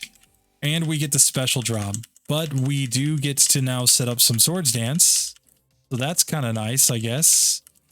And now, Acid is not a one-hitter. It's a two-hitter, but he uses Toxic. Nice. Psybeam basically destroys us, though. I do not think we're winning this attempt. But if we can get the luck for him just to use some X attacks, some Toxic, some just random nonsense, we might just win here. And we get to learn Petal Dance via level up here, so we will. Now I expect to lose, but he goes Toxic turn 1. And look at the Acid. Oh my god, we beat Koga on the first attempt? Are you kidding me? Oh, Gloom, you legend. Oh, 0 DVs minimum battles Gloom beats Koga with only 5 HP remaining on the first attempt. And now we've got the badge boost in speed. So now I think we can go back and we can fight Rival 5. And the reason we're going to take him on, his first Sand Slash is only, I repeat, only going to use Poison Sting. And because it only uses Poison Sting, that should give us the opportunity that we need to set up all of our swords dances right there. And then we just need decent luck against the rest of the team. Now, the problem is we're going to level up in here. We might have to go to Cinnabar to get another, or we might have to pop a rare candy, rather. We kept our rare candies, didn't we? Yes, okay. So we just might have to pop a rare candy to avoid the level up, but let's test it one time. Test Scotty out here. Let's just see how this goes. So here, this Sand Slash is no problem. We just do that.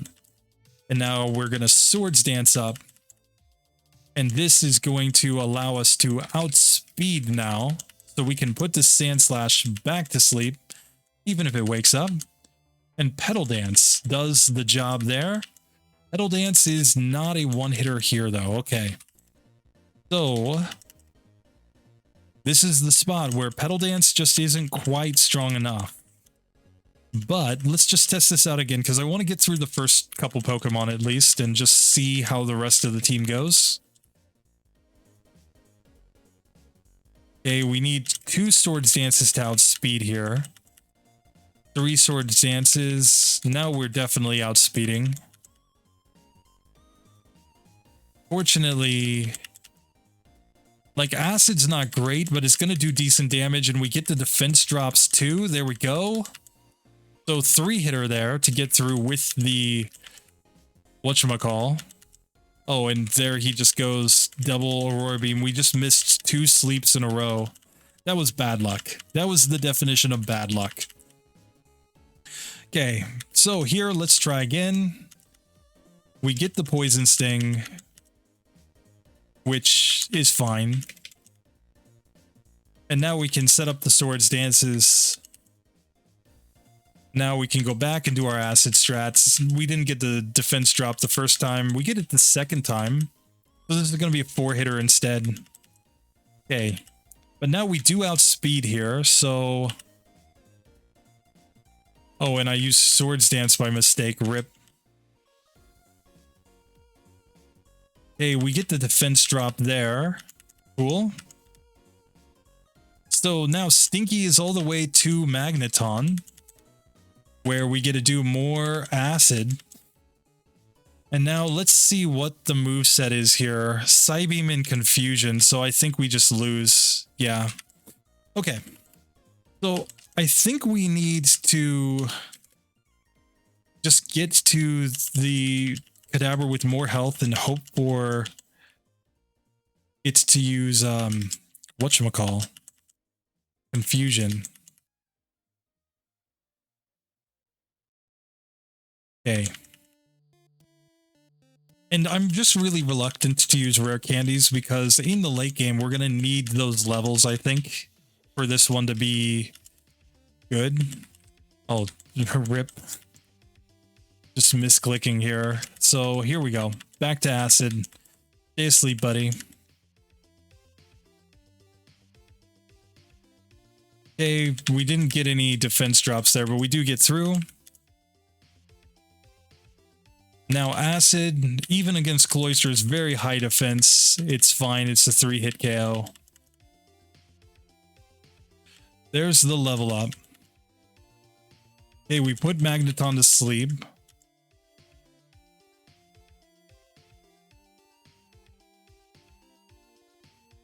Now, if we get Confusion, we do survive the Confusion, which means Acid just takes that one down. And now we're just not fast enough against the Flareon. So we do need to use at least one rare candy to avoid the level up in the middle of this fight. And you might say, why use the rare candy here? Why not just go fight some extra trainers, right? And get the levels. It's because the next fight that we have available to us is Blaine. Blaine is going to be even worse than this. So we just want to do this one right here as we are. Is the game plan. And I mean, we only gain 1 speed via the level up. It's the badge boost that's actually important here.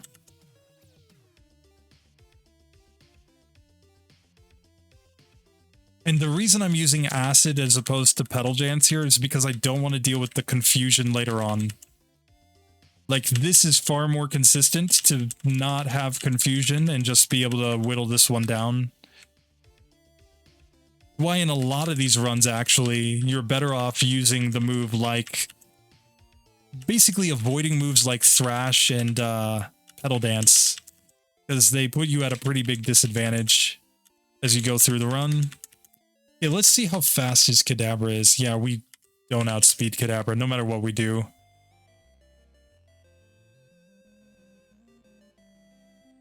Okay, but we knocked that one out. Oh, but now we're gonna be outsped no matter what. Let's see, he can use Ember or he can use Fire Spin. Fire Spin can technically miss, so I think I'm best to just stay here and just keep grinding, though. Not to use any rare candies. Because, like I said, I do think when I get to the Elite Four, I'm gonna need the levels. So we're looking for some luck here, definitely.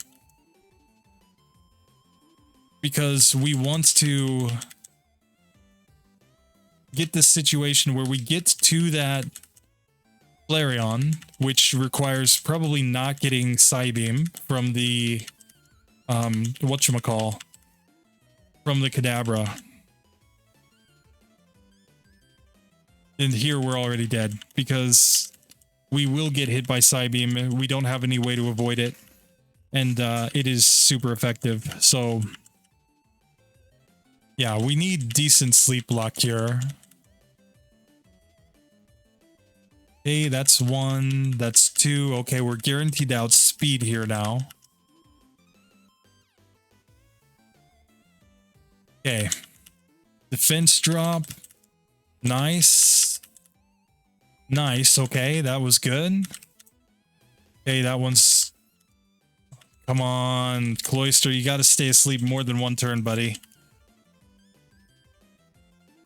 Like, don't get me wrong, I'm convinced that I would absolutely crush this if I just added all the levels, because then I probably don't level up before the Flareon.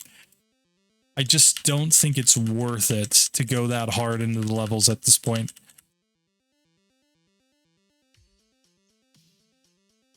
Oh, the critical hit, are you kidding me? Come on. Nobody likes crits. Okay, we are getting the defense drops here though, so we do get through Sand Slash, nice. Ah, come on. I don't think we have enough health to get through. I'm gonna stick it out. I'm gonna try. Guys. Maybe I get the Gen 1 miss. Who knows? And now we're confused. And now we hit ourselves in confusion. That's all there is to say about that one. Okay.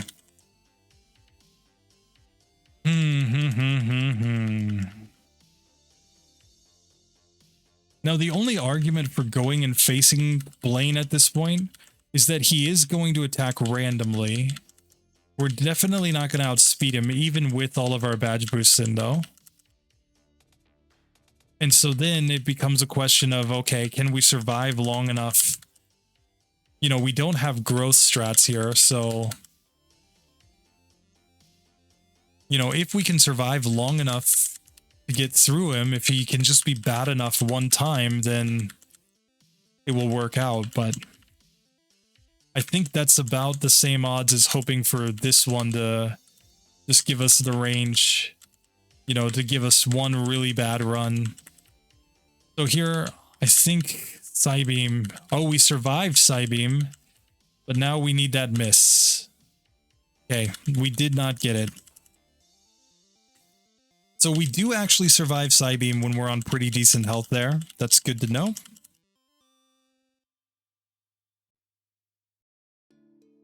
Now, the other argument is to replace Pedal Dance with something like Mega Drain, though, I guess. Because Mega Drain would let us heal, meaning that we could probably get to the Kadabra on full health in that case. Because here we would heal up.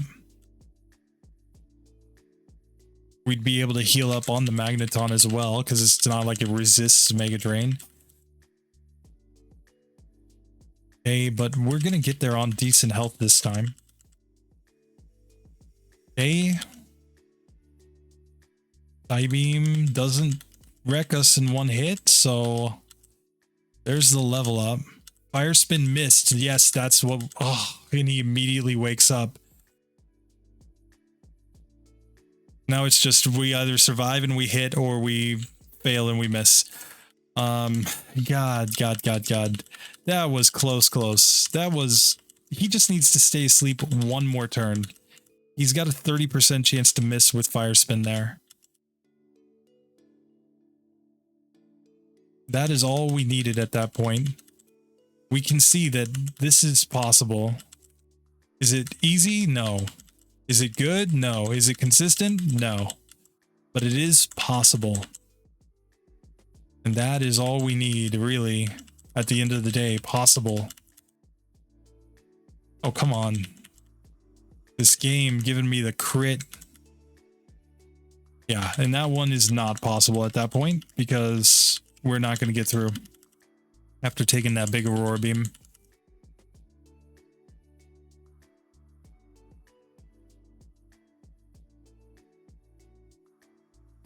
Okay, here we get a critical hit Poison Sting, but I still think we have enough health, especially if we get a Confusion, that we might be able to get through.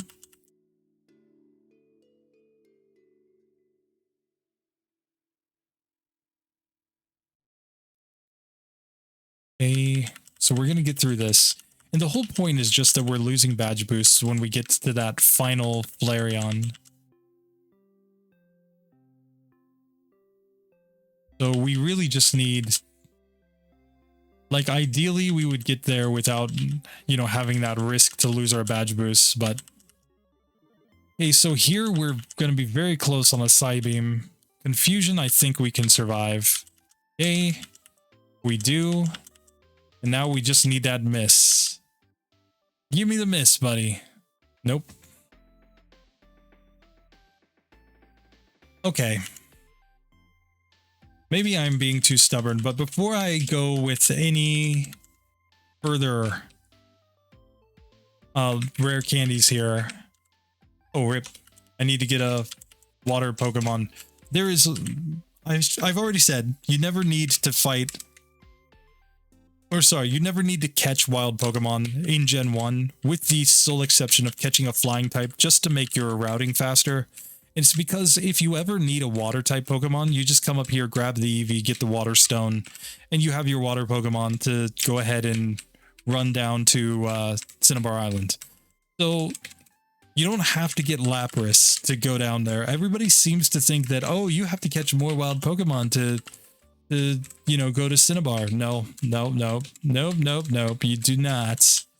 That is a lie perpetuated by my enemies. Clearly, the people who don't want you to run on minimum battles. They're like, minimum battles? No! Tell them that they can't do it. Tell them that they've hit a dead end. There are no dead ends in Gen 1, technically. Gen 1 misses exist, so every fight is technically possible eventually. Okay, so here we are. We have made it back home. But we're not going to see our mom. Sorry, Mama. We're going down to Cinnabar Island, where I'm going to pop my repels right here, because I don't want to deal with these tentacles. They're a little too cool for me. And there we go. We are now down to Cinnabar. And let's just see. There's some stuff in the bag that we do not need. Just put this stuff into the PC so that we don't run out of space. I'll keep Mega Drain in my bag just in case. But we no longer need any HMs. We've got all of our HM mules. And we're not going to go toxic in this one. I don't plan to, at least. And here we, need to put our bicycle back up here. Okay. So cool. We can go into this mansion here. Oops. And the problem is that we're under leveled at this point, so we can't actually avoid all of the wild encounters in here, because there are Pokemon like this Muck that outlevel us. And, you know, when we get to the basement here, it's going to be even worse. So we definitely just need to route as best as we can. but going full on max repels here just doesn't make any sense. So I pick up the full restore, of course. I'm going to pop right over here. We're out of repels. So yes, we will run into like little grimers like that. We're not scared. We can grab that.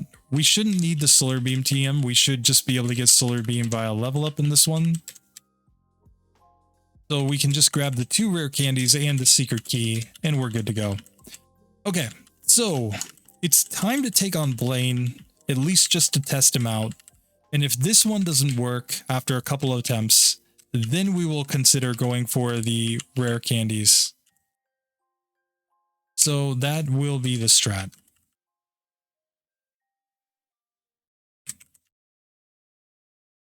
Okay.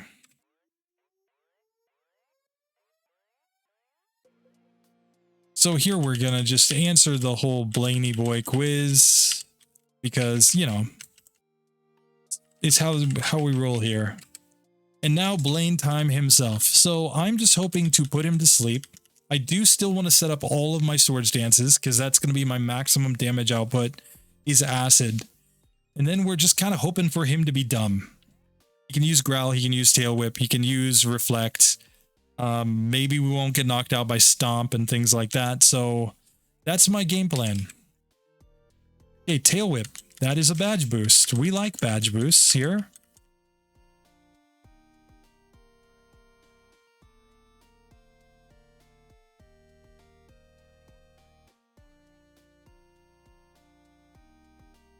Like, look how much damage our acid does. Okay. Stomp did decent damage there, and now we get fire spin, so we get wrecked. That is GG on the first one. The next fire spin hit will knock us out, so there's no point in continuing. Let's go back here now. Hey, that's a tail whip. We like that. Yet again. We would actually prefer to get tail whips after we've set up all the swords dance, because that's when we will get extra badge boosts. Okay, Ninetales does go down. Now, if we don't flinch, we could technically put Rapidash to sleep there and have a shot. Okay, but I think this one's possible here. Let's just see. And the other advantage of taking this fight down, of course, is that we will get a badge boost in special, and that will make us far more survivable against those Pokemon that were wrecking us on the rivals team. Okay, we put this one back to sleep. We could see Quick Attack did quite a bit there with our defense drops, though. Hey, Growl, that is perfect. But then he wakes right up. Oh, and we get a Growl there. And he super potions, but we got the defense drop the previous turn. Takedown missed, and takedown hits. Oh man, he almost gave us the shot that we needed to get through. And we don't level up in this fight, so in theory, it is possible to go for a strat where we go for enough tail whips and growls that we actually do end up outspeeding. Which is kind of stupid to think about, but it is technically possible. So here we got 2 tail whips. A Confuse Ray kind of sucks because we're going to do tons of damage to ourselves. Hey, but he gives us another tail whip. So here's what we really want. We want Growl. We didn't get it, but if we get Growl multiple times there, we could end up outspeeding the whole team.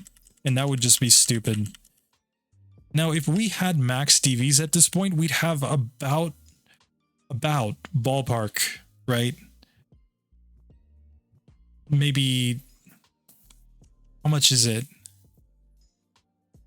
We would have almost 12 more speed here. Our speed would be more like 61. And then when we started badge boosting up from 61, like we can see 2 badge boosts from 61 gets us up to 76. It's not great, but you can even see like the situation where we could end up outspeeding there. Hey, we're 2 Rapidash on full health. We put it to sleep. Oh, we get immediately wakes up and it critical hit stomps us, okay. But yeah, this one's clearly possible. That's really the moral of the story here. Hey, oops, I went straight for the swords dance there. That was not my game plan.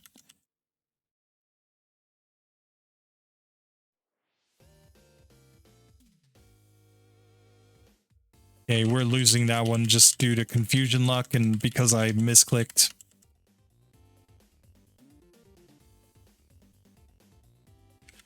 Okay, come on. Oh, I went for swords dance again. I keep going to that bottom slot there by mistake.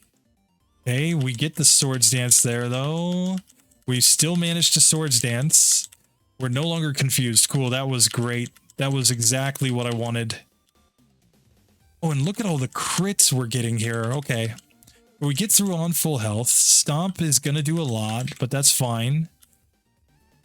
We get another immediate wake up, though. And then the flinch. Okay. Yeah, this is just being kind of trolly at this point, though. I think we get through this. Oh, rip. A couple of quick attacks there from Ninetales, but technically still fine. We could still get the growls. And that's all we really need is just like the 2 growls from the Rapidash. Nope, we get Stomp and Fire Spin. He's not smart. He doesn't have smart AI, so he doesn't know that he's supposed to Fire Spin me there. He doesn't know that Stomp is good. He does know that Flamethrower one-shots me, though. It's the first time he's used Flamethrower, so I guess that's pretty lucky. A Confuse Ray. Hail Whip. Quick Attack. And the worst confusion luck ever in that one. You want to talk about luck? That was bad luck.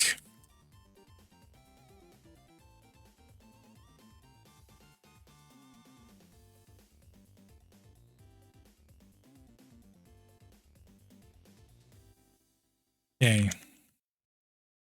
That's bad luck too, because he immediately wakes up.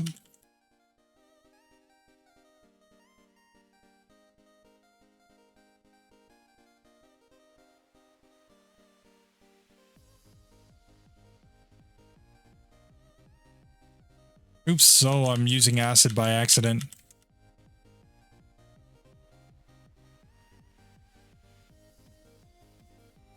Here, let's finish our swords dances. And he flamethrowers me, okay. Okay, this is gonna go eventually. Just trust me on this, it's gonna go eventually.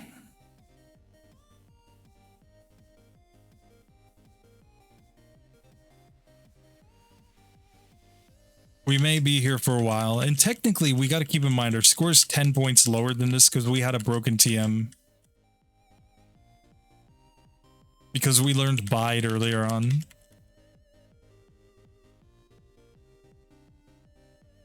Okay, swords dance up. Now acid. And the defense drop, so it's a nice 2-hitter. Full health to the Rapidash. And we get the takedown, but we cannot land the sleep powder.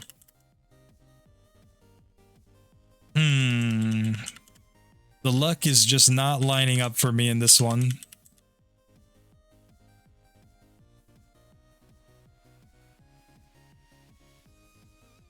Okay, we get the critical hit from him there. Yep, and we knock ourselves out there in confusion. Come on, Gloomy boy. Gloom always looked like the most emo Pokemon to me. He looks like he's an emo kid who's been dropping some acid. Okay. Growl, yes. There we go. Which means Rapidash is a nice 2-hitter there. Cool. And now Arcanine missed, yes. Oh, but it woke up immediately. It missed Fire Blast. And we didn't survive the takedown. Oh man, I got too cocky not putting it to sleep. Oh man. That probably was the one. I probably would have won there if I had just put the Arcanine to sleep one time. Oh man.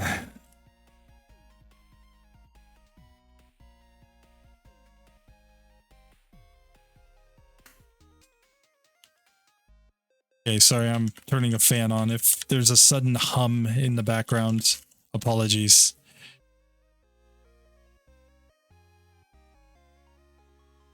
Okay.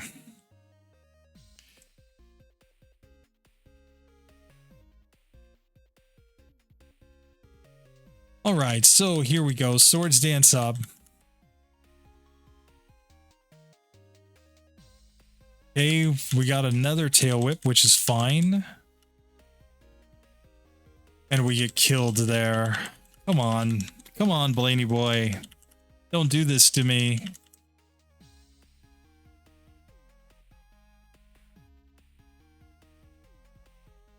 Like, quick attack's not the end of the world, but we actually have to land sleep powder sometimes. Oh god. Okay. So this might just be the spot to level up, I guess. Let's see, one level gets us to a damage rounding threshold, so we'll just take that and run with it. Let's just see. Let's just see. Okay.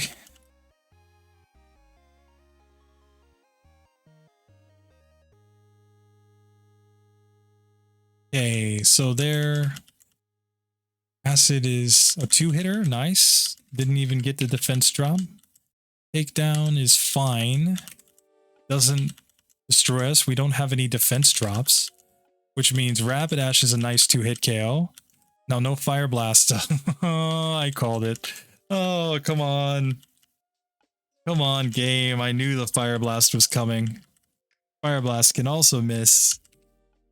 You know, in case you were wondering about accuracy, Fire Blast, not perfectly accurate.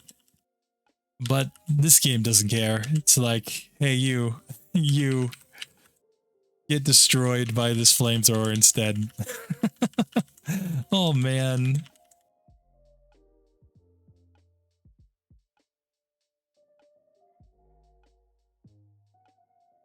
Like, this fight's gonna be terrible no matter what we do, so we just have to get through it eventually. But since we have gained the extra level, I may go back and try Rival 5 again, because there's a chance that I have enough, or that I need enough XP now for the next level that I won't level up before the Flareon.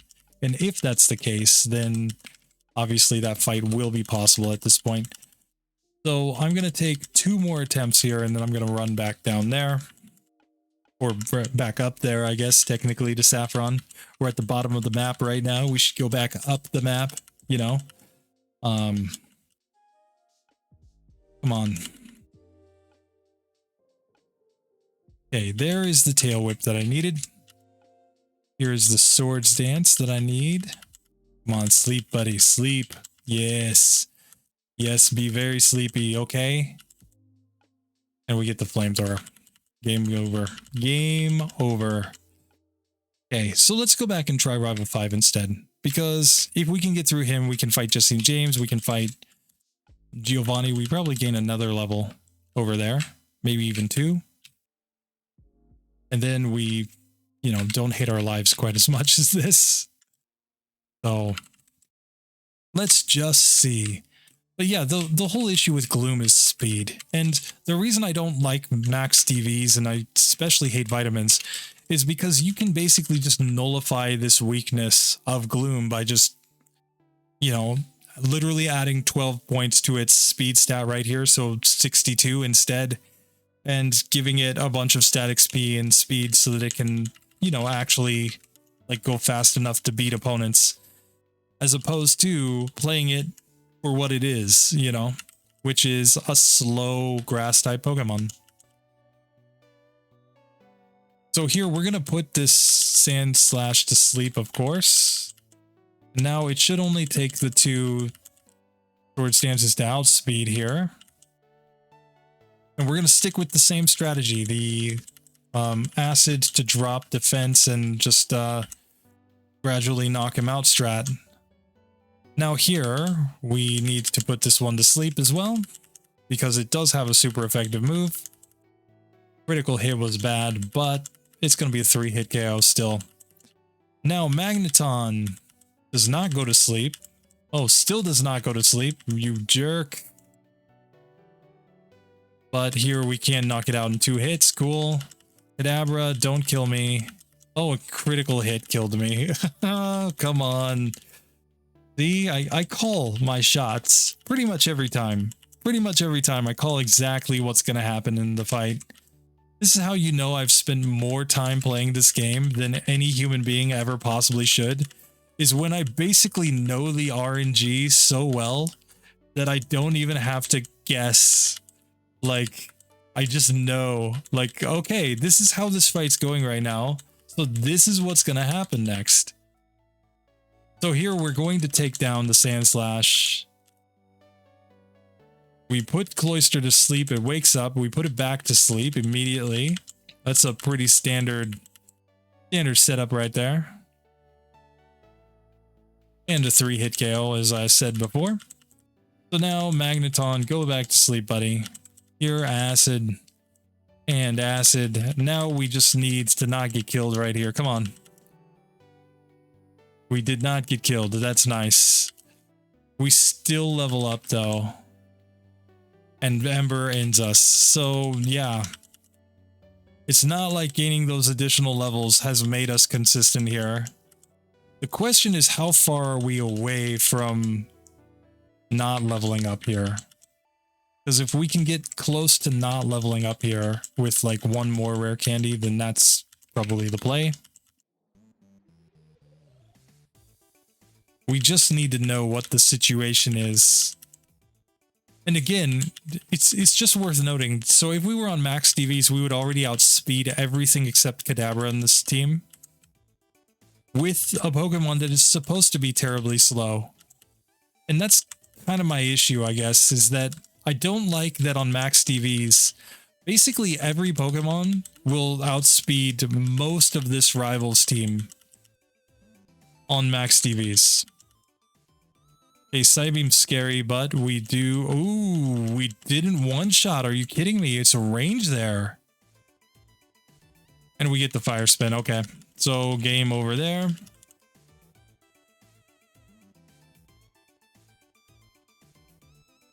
That is kind of scary, though, to see that, in fact, even with all the Swords Dance setup, that Kadabra is a range.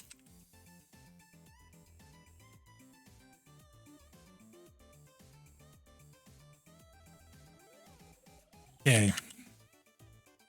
We do need Sand Slash to stay asleep while we gradually knock it out.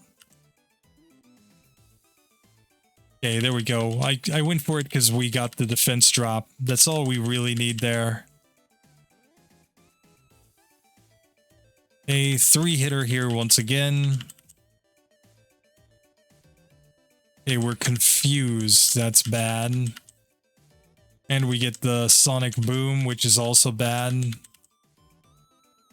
Now I think we only survive against a Confusion on the next fight, or the next Pokemon. Oh, we survive with 1 HP. Okay.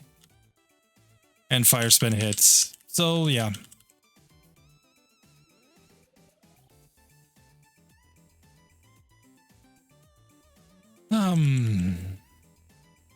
We're gonna just have to grind it to get through one of these. That's my word, because once again, I don't really want to use all the rare candies here. I know it will make it much easier, but it just puts us at such a disadvantage in the late game to use rare candies in Silph-Co. You know, like if you're not playing like me, if you're playing normal runs, you know, where you're not just being completely stupid, then you definitely just never want to use rare candies before the Elite Four. It's bad strategy. You'd always be better off just going and grinding some levels and you know, knocking things out and getting the XP. You know, basically the only time to use rare candies before the Elite Four is if you're already at level 88. If you get to level 88 and you've gotten all the rare candies, then you should be able to just get to level 100 with rare candies at that point. And that will be the strategy, but otherwise, not even worth it. Okay.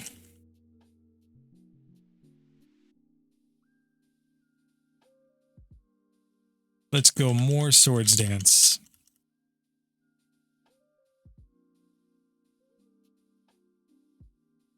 And I mean, it's also worth noting, we're still 14 speed off of outspeeding the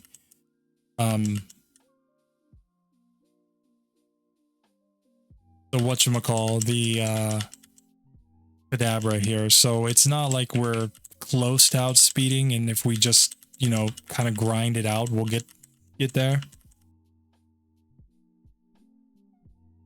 Okay.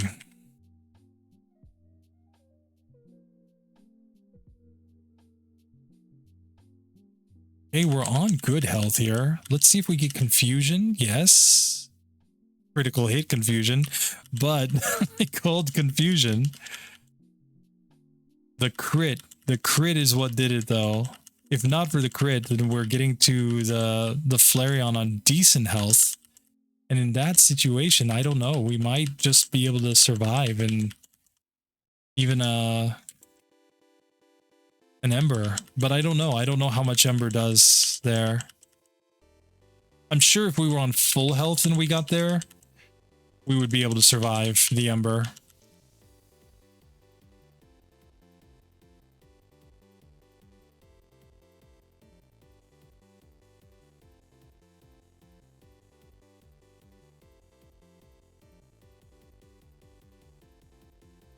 Okay, so we get the 2-hit range there on Cloyster. Getting kind of bad luck here on Magneton, though. Okay. Confusion, so we do survive. We get the Fire Spin miss. Oh, and we one-shot. Yes! There we go. Scotty finally goes down. Oh, God. That was bad.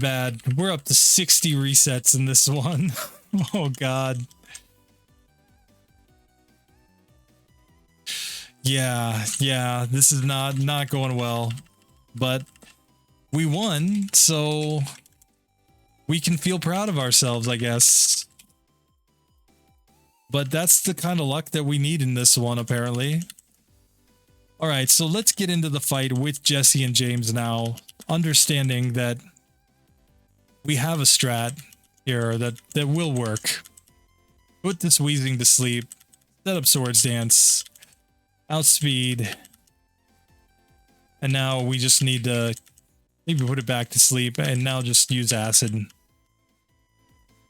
And Acid is definitely stronger at this point than using Petal Dance. So here, this is nice. We're back to being overpowered.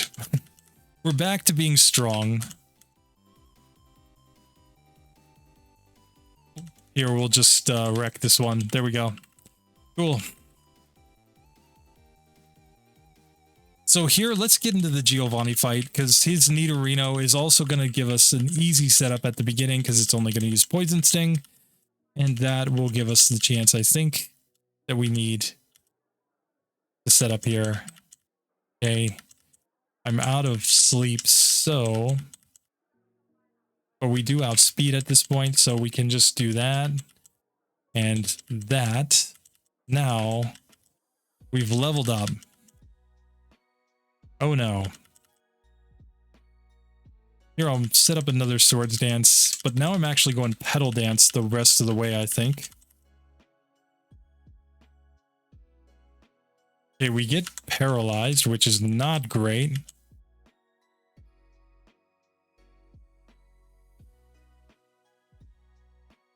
And we literally needed one more hit, even with all that luck.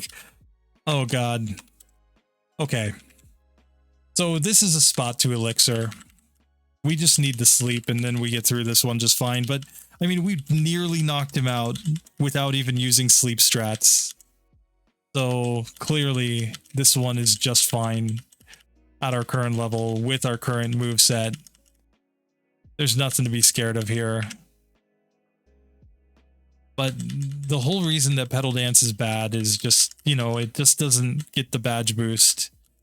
So we don't really get any advantage from it. So here I'm going to actually go acid on this one yet again. Because I'd rather just keep this one asleep. And this way we can whittle it down. Yes. Yes, yes. And he guard specs, so we gotta just put him to sleep. Cool. And guard specs block like status dropping moves, but they don't block status drops from a damage dealing attack. So we can still lower his defense even though he's guard spec here. So there we go. We get through Giovanni. Not too bad. Second attempt. We can go up to the top of Sylph now. We can get one more rare candy. And now we have no choice. We either have to fight against Sabrina or we have to fight against Blaine. And both of them are going to be rough. Sabrina, because we're not going to outspeed and she's going to use the accuracy strats on us. And she's got super effective moves, so she's random.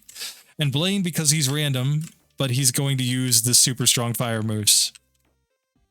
So let's go back to Blaine first, I say. Let's go ahead and just let him do his thing here. We're gonna... In this one, we're never gonna outspeed, so I don't think the badge boosts really matter. What matters is just the setup from Swords Dance. We just need the attack boosts.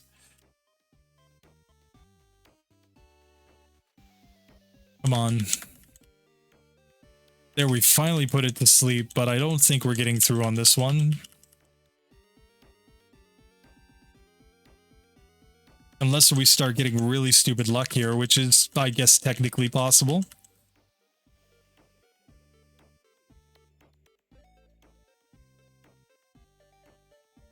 Okay, we put Rapidash to sleep.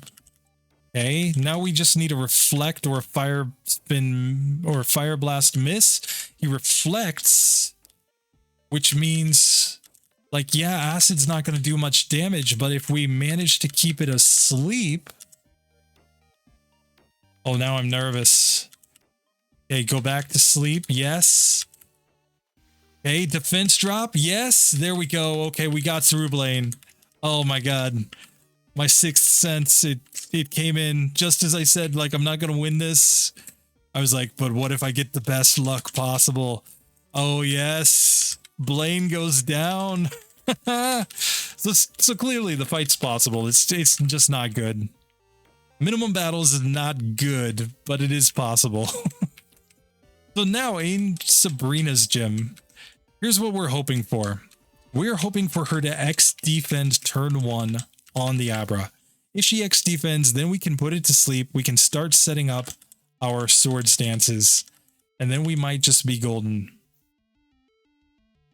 So let's just see. And we are going to level up after the first Abra, so we do not want the whatchamacalls, the badge boosts from Flash. They do nothing for us.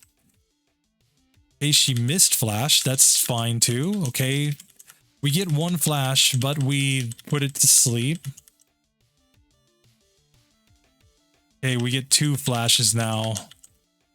Oh god, now we're just getting wrecked. Now it's just all or nothing. Just pray for our 1 in 4 chances to line up, basically. So that's a 1-hitter. That's fine. If we hit, we're gonna knock this out, I think. Oh, it's a 2-hitter on Kadabra. Come on. Psywave is fine, because Psywave doesn't care about our stats. The X defends Alakazam. Psywave. Come on. Come on, you gotta hit. Oh, the Psychic ends us.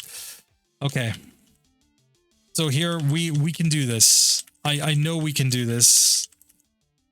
Okay.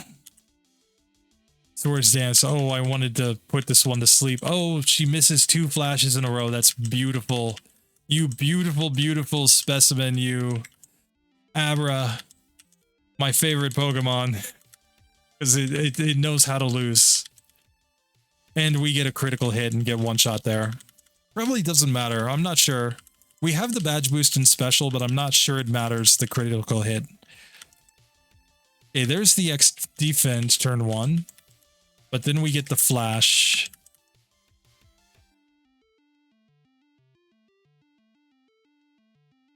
Okay, yeah, we have no choice here. We're just getting all the flashes in this one.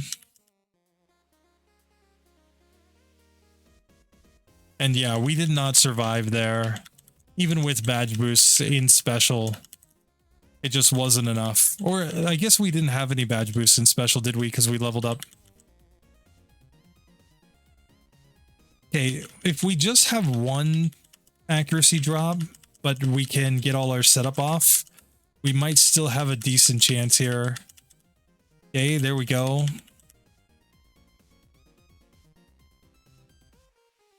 Okay, we get a 2nd accuracy drop from the Kadabra, which is not great. 3rd accuracy drop, 4th accuracy drop. But those are giving us some badge boosts in our attack on top of our Swords Dance, so... Here. Oh, it's not quite a 1-hitter. No, no. Oh, we landed the next hit. Yes. Yes. Okay, we took Sabrina down. Get wrecked, Sabrina. Okay, that wasn't actually that bad. That was like 3 resets there. It's tedious, but, you know, we'll take it. And now I don't think that Giovanni's going to be terribly difficult here. I'm maybe a little bit... you know, overly optimistic, I guess, but I don't think he's going to be hard. There's a couple reasons why I think so. But first, let's take out the other trainers in his gym. Here, this is one spot where I will definitely go Petal Dance because I think it's the best play. And here, I'm going to fight this boyo as well. This is a spot where the sleep and Swords Dance strat is the way to go. Because we just need to do more damage. And Acid is going to be the play. Oh, not quite a 1-hitter, though. We will 1-shot here on the Machop, though, for sure. And now we know that it's like a 2-hitter, maybe a range here on the Machoke even. Yeah. See? Range. Range. We'll take that. So, we're making progress. And Scott's thoughts... You said that minimum battles would be terrible. You were right. Scott is always technically right, but this would be a lot less terrible if we were on Max DVs. Max DVs makes such a huge difference, Scott. And that's what I really want to compare with you at some point, is a Max DVs versus 0 DVs run. You do your whole thing, right? The Max DVs, all that, and I'll do my minimalist thing and just compare them and talk about the spots where you are able to get to outspeed your opponent. You're able to get, you know, a damage range that makes it a much simpler fight. And on 0 DVs, it's not that simple. It's much harder. So here we are against Giovanni. End attack missed turn 1. That was great. Great. Now we get a guard spec. Okay, we get dig, which is not great because that just 1-shot us with a crit. But here's the deal. On this fight, sorry, rip eardrums.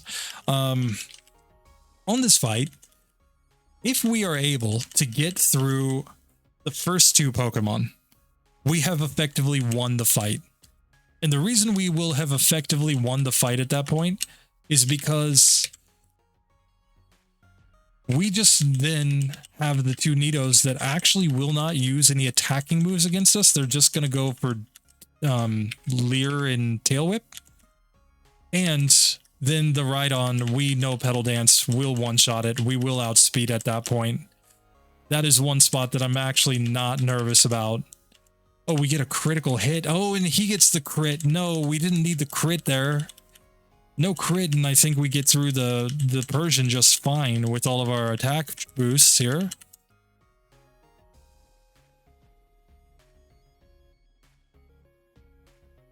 Okay.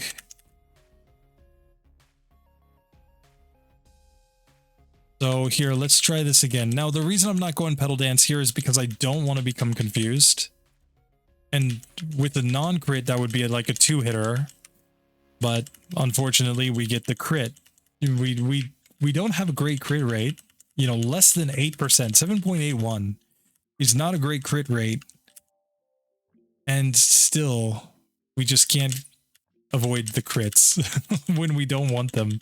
The game's like, you've set up all the sword stances, so you know what I'm gonna do? I'm gonna give you a crit. That's clearly what you want. You know? Like, this could be a 2-hit KO, or I could give you all the crits in the world and it could be like a 5-hit KO. Which would you prefer? This is RBY Pokemon Challenge is running. I'm gonna give him the 5 crits in a row.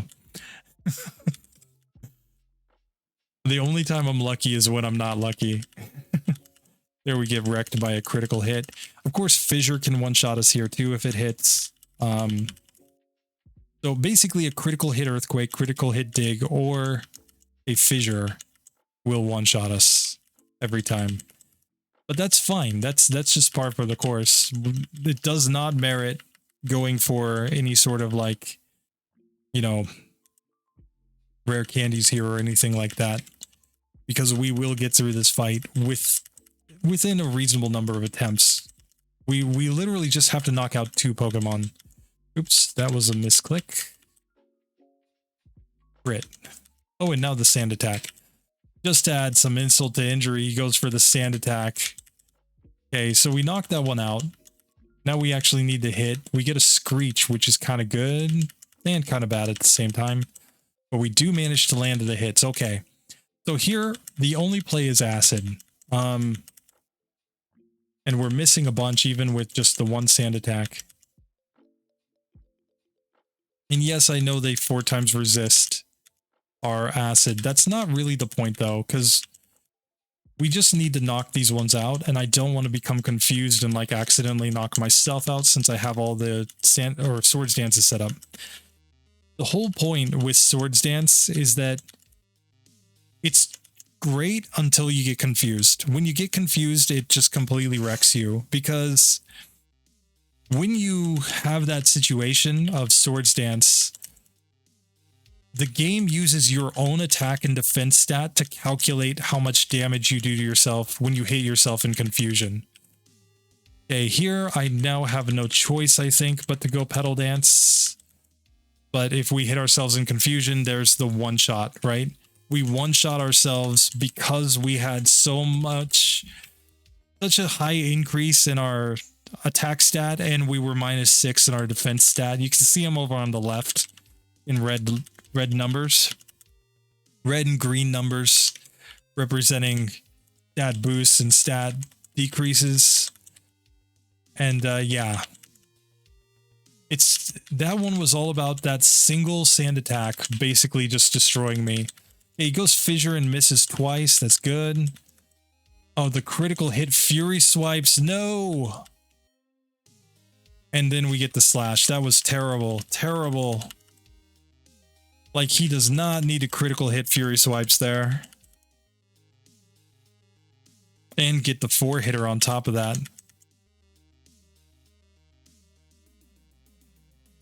Okay, guard specs there. That's fine.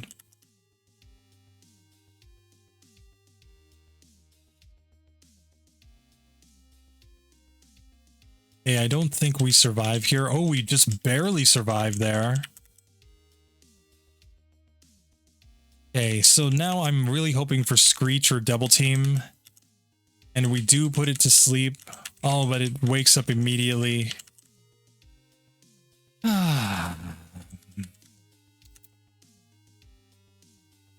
We got this. We're low A tier at this point, but technically we're still not in a position to panic here, I guess is what I'm saying.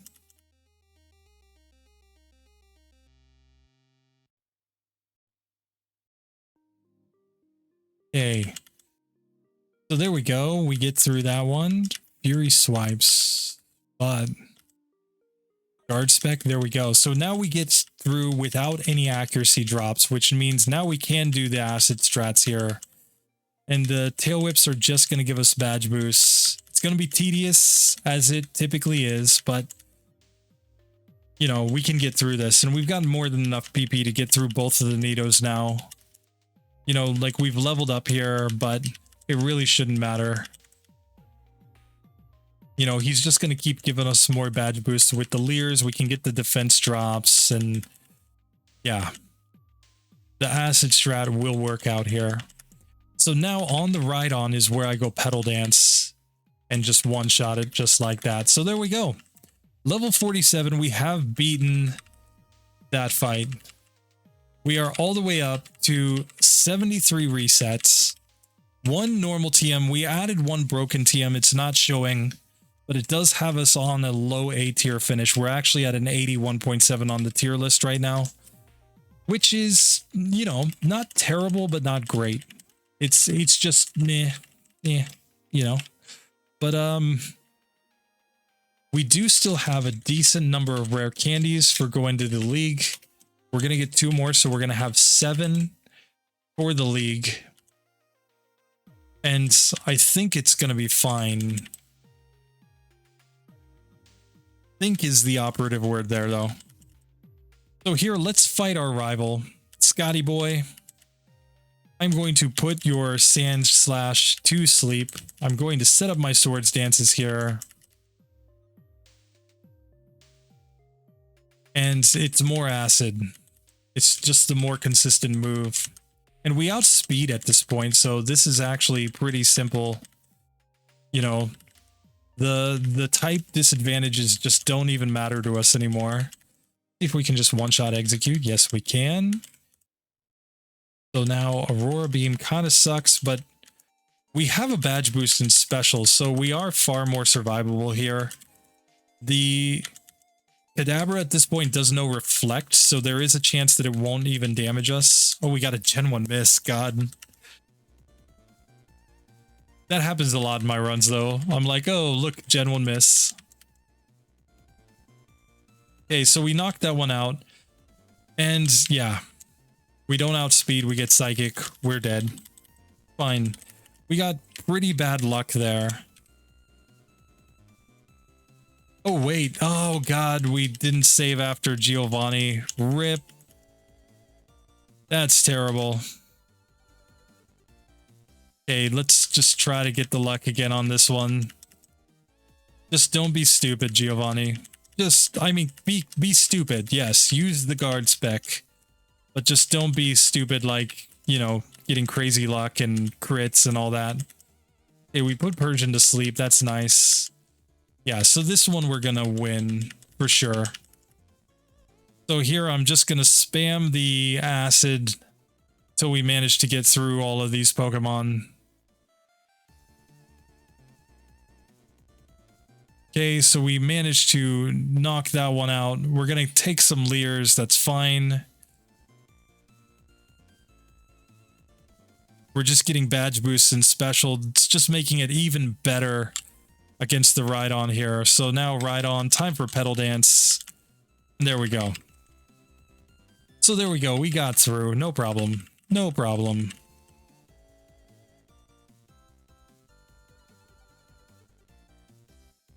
So that's clearly just me being dumb, guys. Me being dumb. God, you never do that, right? You just tell me. You never do that. You never, like, accidentally backtrack and forget to save and then have to fight a gym leader again, right? That's never happened in your life. I'm sure of it. So here we have properly saved now to fight rival number 6. Here we'll go ahead and put Scotty to sleep. Start setting up these swords dances so that we can outspeed. 2 of them allows us to outspeed, so that's just fine. Cool. And now acid. And this is the decent spot here. We're getting... Oh, look at the crit, though. Come on. Okay, we get through there, though. Now acid. Critical hit, so we didn't one-shot, but it's only going to use poison powder because we're grass type. Smart AI. So here we can now put Cloister to sleep, and it's looking like a 3-hitter with our acid here, but that's not too bad.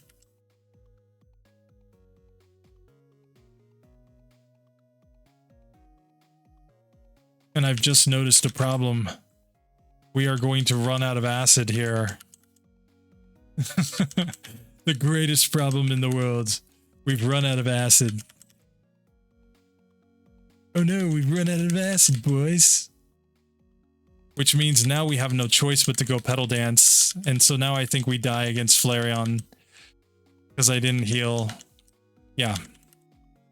We would have outsped there against Flareon too. So that should have been a win if I had just healed up first.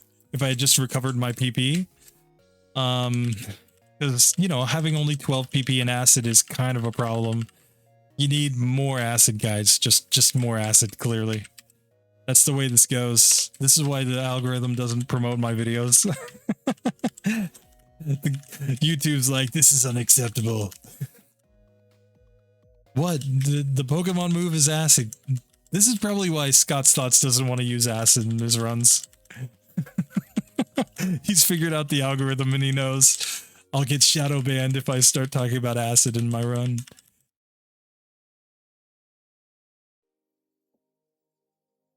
So here we go. We're gonna slowly whittle this one down. We do outspeed at this point. And so we just need to stop getting critical hits.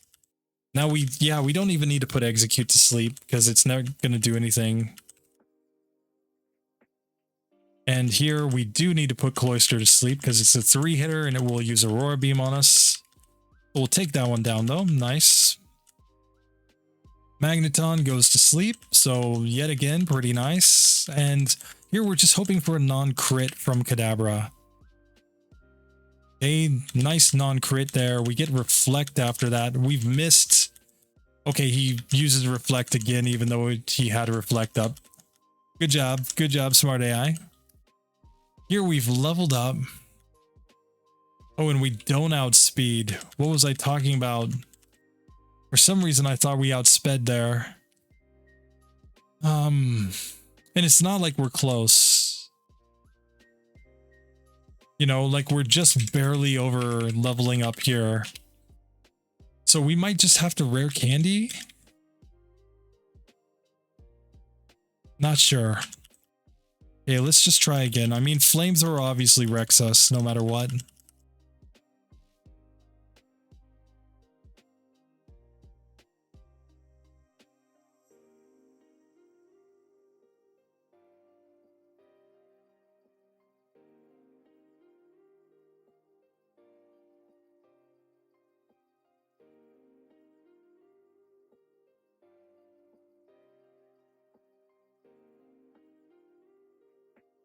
What are the advantages of rare candying here? Well, we can get to 52 at present. We could get to level 52 and that gets us Solar Beam. And Solar Beam with sleep is actually reasonably good. I'm just not sure I want to go that hard on the rare candies, but this might just be the spot to go hard on them.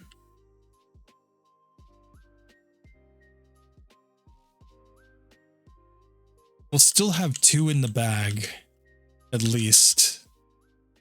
Here, I'm just going to go hard on them. And get Solar Beam over Petal Dance. We'll take some of these sections and make them less tedious. The Cloister and the Sand Slash should be much, much simpler now. So let's go Sleep Powder yet again. We still need the Swords Dances. No matter what here. And then we just care if he's still fast asleep. If he is, then it doesn't matter if he wakes up because we just one-shot him the next turn. There we go. Now, oh, sorry, don't need to put the Execute to sleep, just one shot. Now we just need this one to stay asleep. And as long as it doesn't immediately wake up, we're going to one-shot the next turn. Here we can... Well, that crit was terrible. But here, I think we just go for the Solar Beam. And it's a 2-hitter. Oops. Acid. Okay. We are getting Reflect from Kadabra. That's nice. We can go Acid here. Not quite a one-hitter, but a two-hitter. And now, at this level, we do not level up in front of the Flareon, which means that now we can use the Acid. And there we go. So we get through at level 53. So we did rare candy up quite a bit there. Obviously not ideal, but I do think it's logical. I do think that that made sense to level up there. We might have overdone it on the levels, honestly, but that again is just par for the course, I think. Let's just see. Sorry, I want to check this real quick. How am I? Am I peaking? No, I'm not peaking. Okay, cool.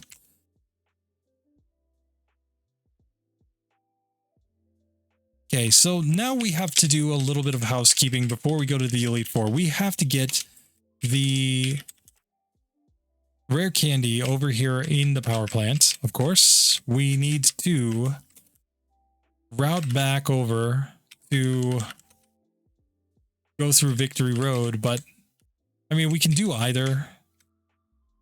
I'm just going to do this. We have to cover the ground either way, guys. Either way, but we also had to get our max repels because we do not want to just sit here running into wild Pokemon forever. So here, let's go inside the power plants. Let's go down here where we have these max repels. Go right here where we have this bicycle. Let's just slam a max repel real quick. So there are 3 items that I always get here. I get the max elixir, of course. Super duper important, I think. Then I get the rare candy and I get the PP up.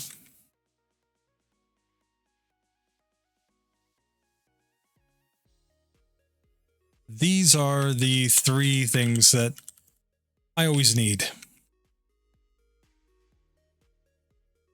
Okay, so now that we've gotten that, we can go ahead and dig on out to go back to Viridian. And now we can just kind of make our way up here. Cool. Sorry, I'm trying to route just one tile there. Okay, there we go. I'm very bad at routing one tile, so if I make mistakes, sorry guys. This is what happens when you play at my speed. Okay, so repel wore off, that's fine.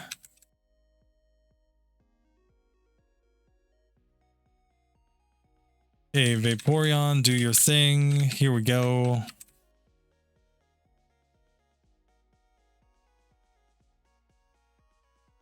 I don't know why they felt like you had to go through the water here to get to Victory Road. They're like, yeah, you have to surf over here.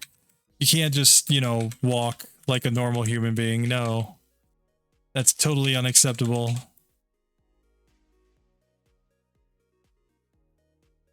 Okay, so let's go ahead and let Charmander use Strength here.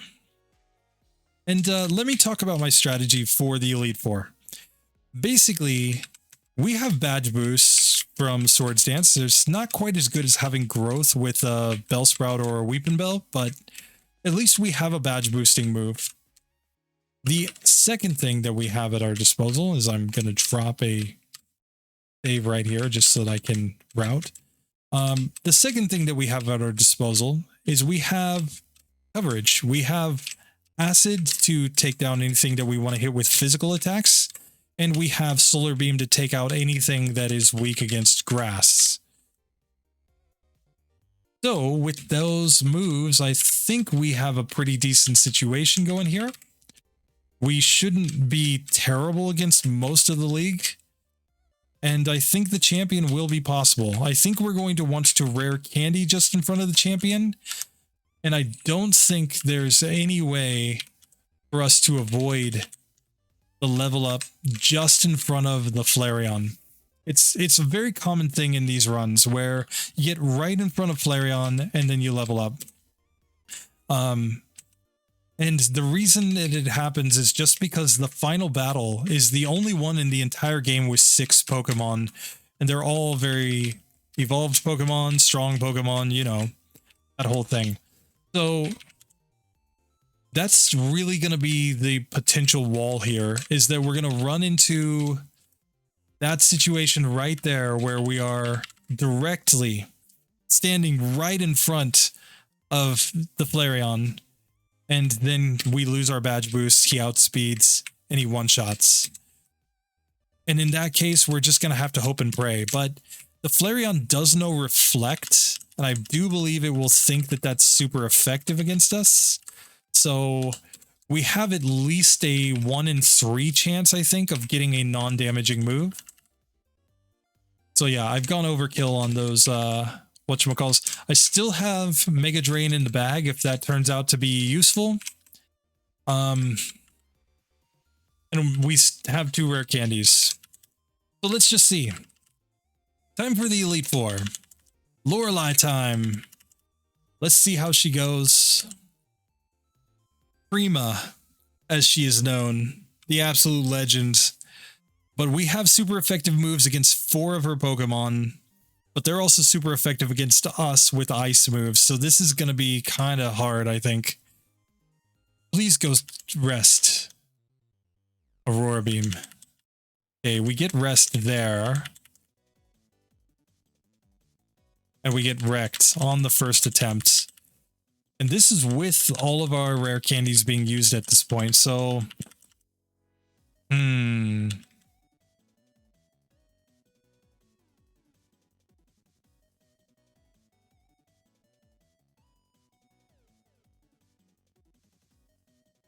Okay, we have enough speed now that I think we can knock this one out. Yes. Now at this point, we should outspeed everything except Jinx. So I think we just need one of the runs where she just randomly uses Rest turn 1 or uses like Bubble Beam turn 1. It happens. She doesn't have like a pure smart AI in Pokemon Yellow. He'll do stupid things sometimes.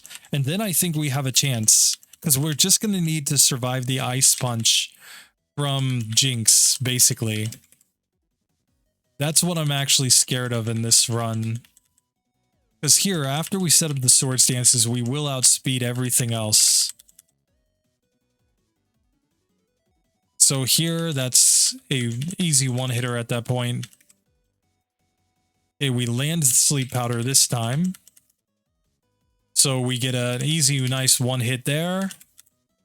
We can put Slowbro to sleep. Where that is an easy one-hitter. Ice Punch wrecks us. Yeah. I think this comes down to just hoping for that kind of luck. To get the... whatchamacall. To get just bad Lorelei AI on turn 1.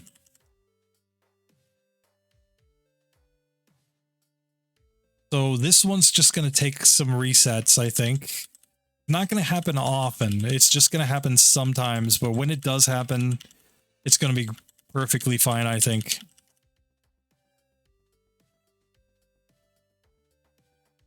Like, they completely broke her AI just because of the soft lock in her room.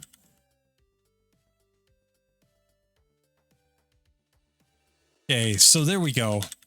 We now need her to stay asleep long enough for us to actually do something, and she goes for rest again. There we go. So now we can knock this one out, but we're on full health. Now we need sleep to land there. Cool. Now it doesn't matter. We're going to knock this one out. Now sleep. Okay. Solar Beam. We'll knock out the Slowbro. Here, Jinx, Ice Punch. But we managed to put it to sleep. Good. We're going to go for the Acid right there. Now we've leveled up. And Blizzard hits. Oh, God. So we level up at the end of the fight. Do we have to use a rare candy right here?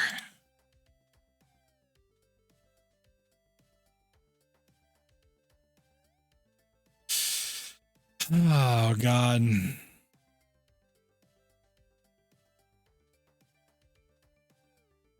Let's see if that's enough. Now.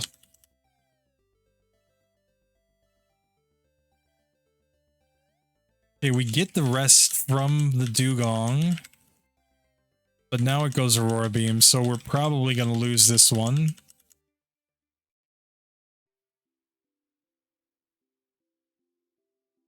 I don't know, maybe Mega Drain's the way to go. Maybe just being able to heal damage is more important. Okay. Let's try this. Mega Drain in the place of Solar Beam. I mean, we're already basically out of the A tier, so...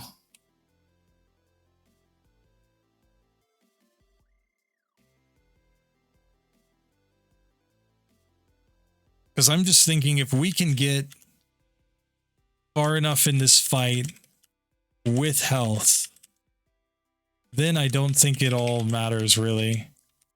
Okay, we got a reset there.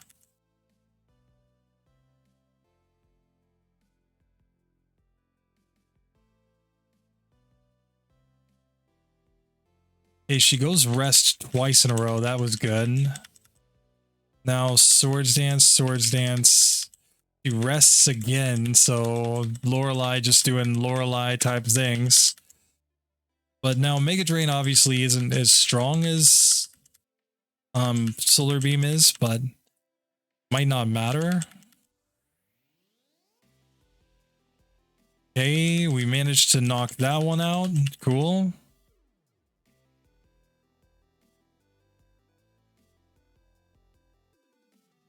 Okay, that's just a 2-hitter. Now, as long as we don't get frozen, we should survive here. We can use Mega Drain to heal up a little bit. And now we can go Acid to finish this one off. Cool.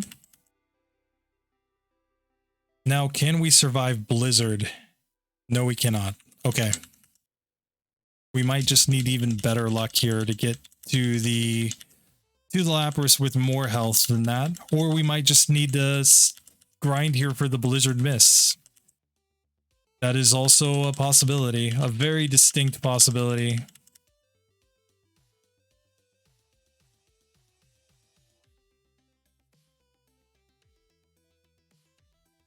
Okay, we'll keep Dugong asleep. Okay. We healed up pretty nicely there. And we could not land asleep there, so that was the problem. But yeah, I mean, at least Mega Drain lets us get 2 Jinx every time, basically.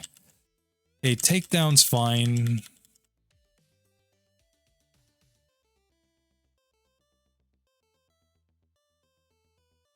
Oops, didn't mean to use Acid. I wanted to use Mega Drain to heal up some HP. Okay. Here, fortunately, we can basically just heal up on the next 2 Pokemon.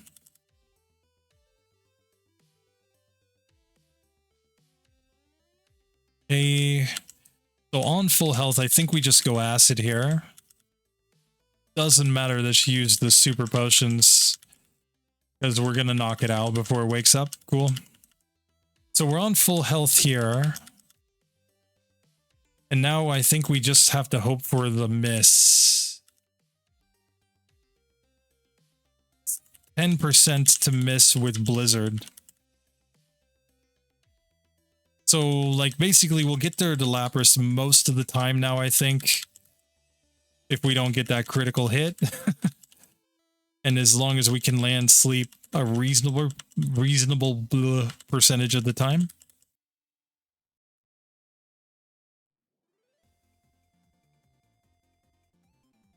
Okay. Good, you used rest. That's what we want to see from you, Dugong. And now, don't get me wrong, we could go for something like double team here or whatever and guarantee basically that we would win this fight. by just giving ourselves more badge boosts. That's not terribly interesting in my personal opinion. I think this is far more interesting to try to get through like this. Psychic gave us a special drop, which is kind of bad.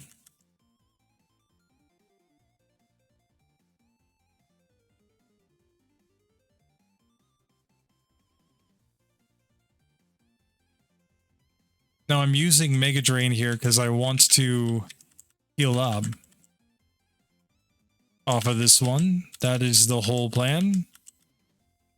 Okay, so we get back to full health, and now Acid will take that one down. Ice Punch missed. We got a Gen 1 miss from the Jinx. That's stupid. Now Blizzard heals me. So we just had no chance there. I mean, the special drop clearly played into it. As well, because we just didn't have any way to avoid that situation. Okay, here we get an attack drop, but that technically lets us set up even one more Sword Stance. That's not really the end of the world. And that gives us more badge boosts and specials, so that's a 2-hitter now.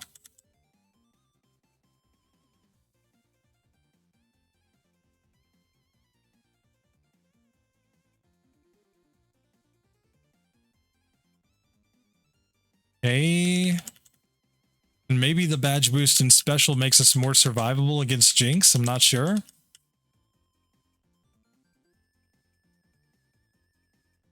Okay. We stayed above half health there.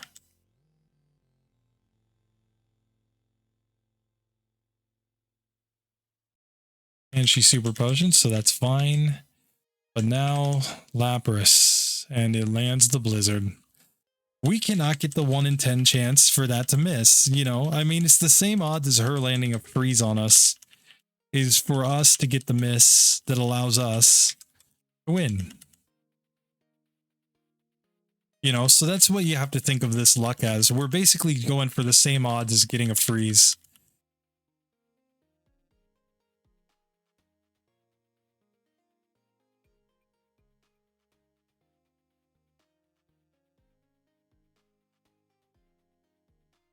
Okay, so we knock that one out. Come on. Just need the sleep to actually connect. Here we can Mega Drain that one down. Cool. We can Mega Drain Slowbro down. It's going to get us back to full HP.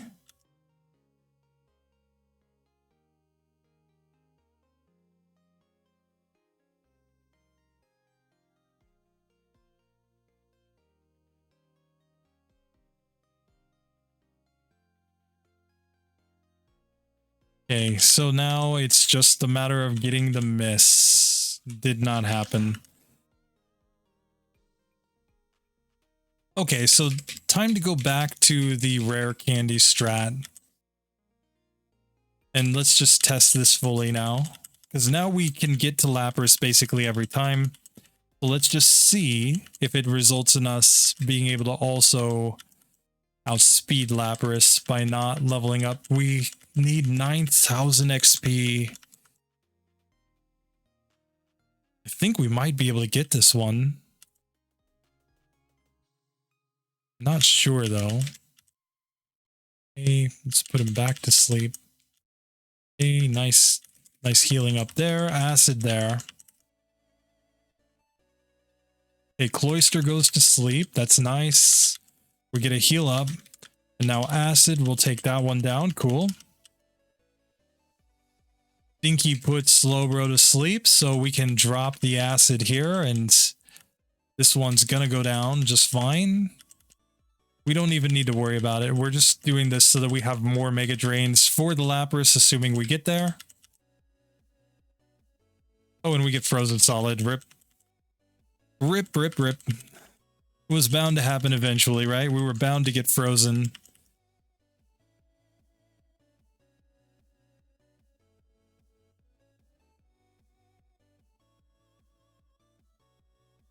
Okay.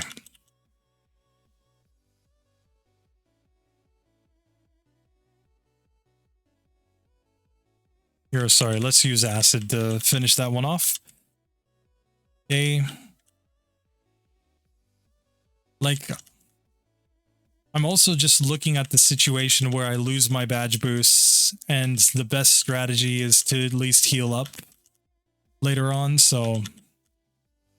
But yeah, acid is perfectly fine here.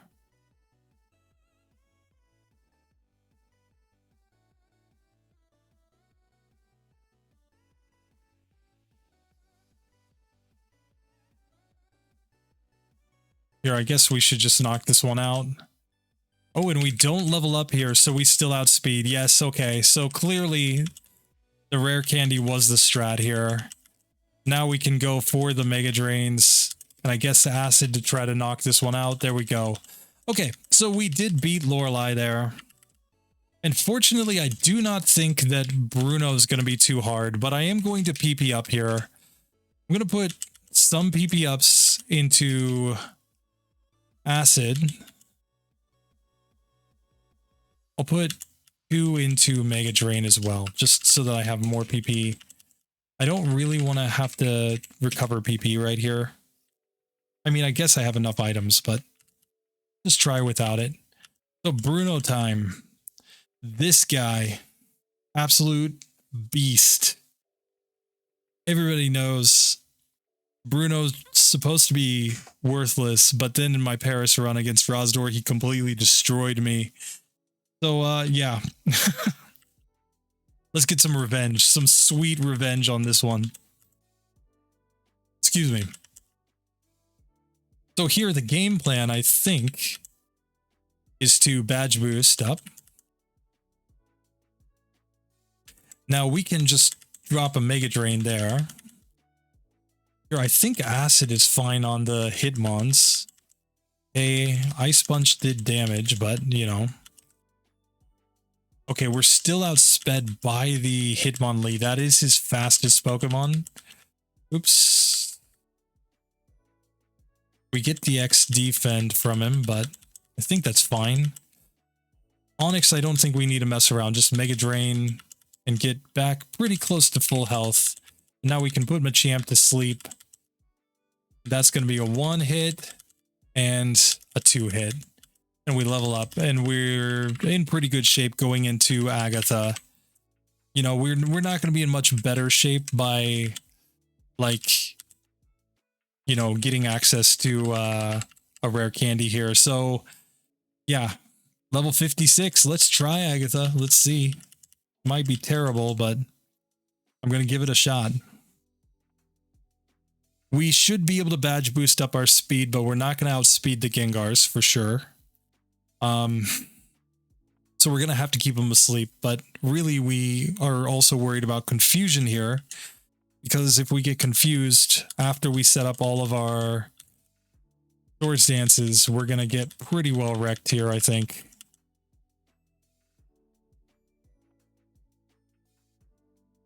Okay, we get paralyzed, which is not great. Okay, that is not even enough to knock out the whatchamacall. And Leech Life does a lot. Wing Attack does a lot. So here we just have to drop the acid on it. And you know, unlike my Paris run, the problem that we have is that the ghosts here are 4 times resistant to our acid, but we can see the defense drops are really good. But the other issue is that we can't just Solar Beam, Growth Solar Beam here, which is such a strong strat, and then we hit ourselves in confusion and we lose. So yeah, I think we don't really want to get paralyzed here, and we definitely don't want to be confused here. Mega Drain is like the best case scenario against this Gengar. Substitute is the second best, because at least Substitute means that it's not attacking us. And there we get the paralysis anyway. And she's not staying asleep. So we get a nice defense drop there though. But we're fully paralyzed over and over again. And we get confused. And we're pretty well gonna wreck ourselves there. Yes. Yes, we are. So no paralysis, no confusion. That's the actual goal here.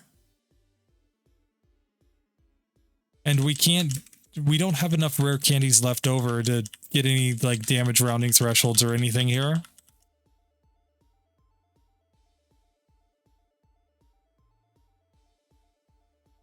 A Mega Drain is a good result though.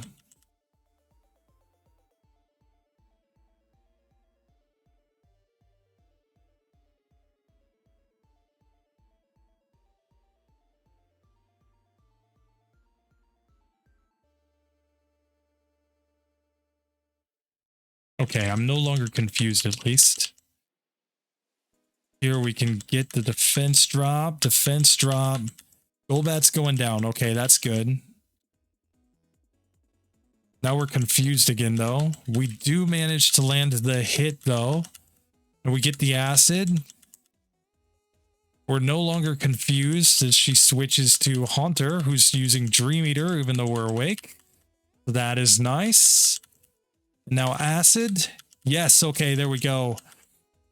So now this Gengar, she heals it with a super potion. That's fine. And we get to knock it out there. Nice. Hey, we are slower than the Arbok. He switches to the Gengar and it wrecks us with Psychic. Come on. We had a chance to put it to sleep too. Oh, that's stupid.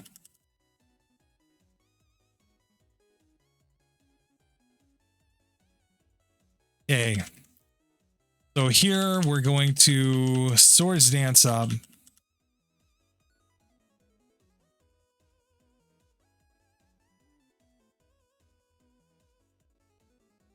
Okay, there we will break our substitute finally.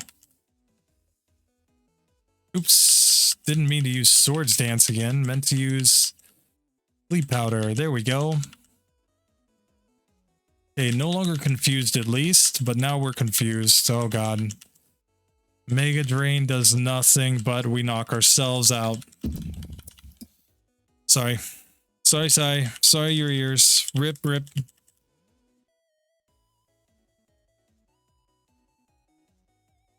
Okay, come on. Come on, Scotty. We got this. We got this.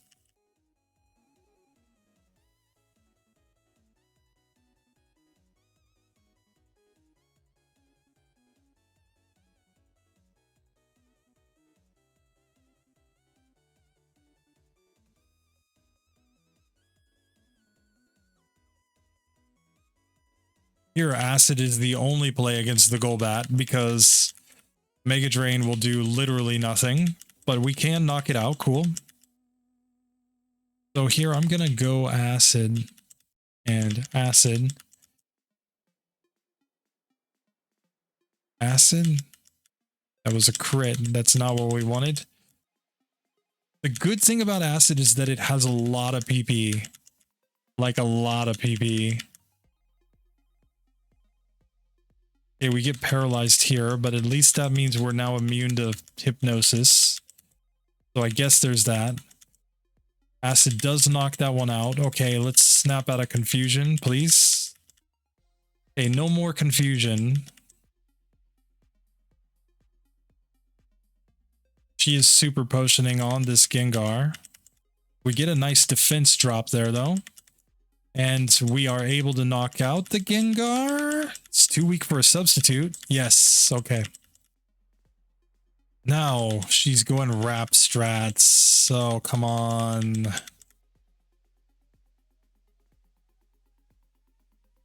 Okay, she swaps in her final Gengar.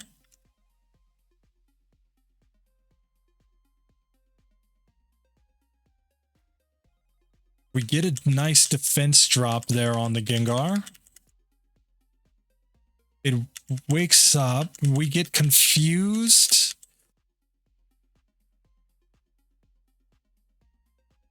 She's back to her rap strats though, and we get knocked out. Oh god. That was kind of close on that last one, but obviously not great, but better than a lot of things could be. I mean, and Agatha's just completely random. You know, she doesn't use smart AI. She doesn't use really any strategy. So, like, we'd love to see Toxic here from the Golbat. We don't like the Supersonic. We definitely don't like the Leech Life. Okay, come on. Okay, we are able to knock out Golbat though. That's nice. Gengar is still asleep, so that's also nice. The one effect that its substitute has here is that it will make it so that we can't drop its defense behind a substitute. Okay, but we managed to take that Gengar down. Cool. Oh, we get put to sleep. Rip. Oh, God. Come on, wake up. Wake up before the Dream Eater. No, I knew it was coming.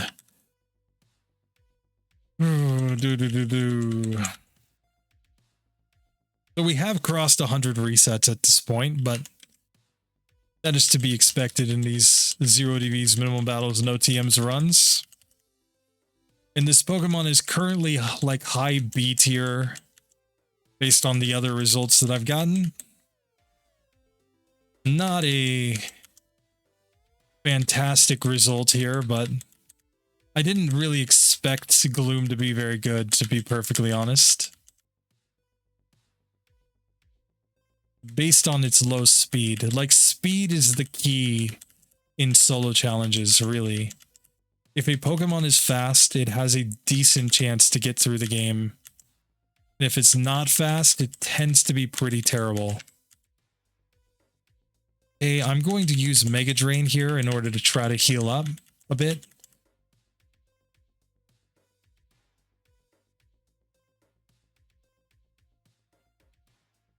Okay, so we did regain some HP there. Oh, and we just knock ourselves out. That's why I wanted to regain HP, so that hopefully I wouldn't knock myself out, but it just didn't work.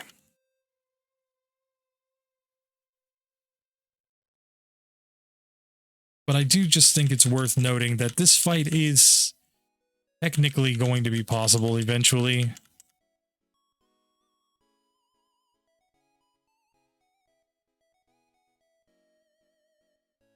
There's the Toxic I've been hoping for all this time. Since Toxic will do literally nothing to us.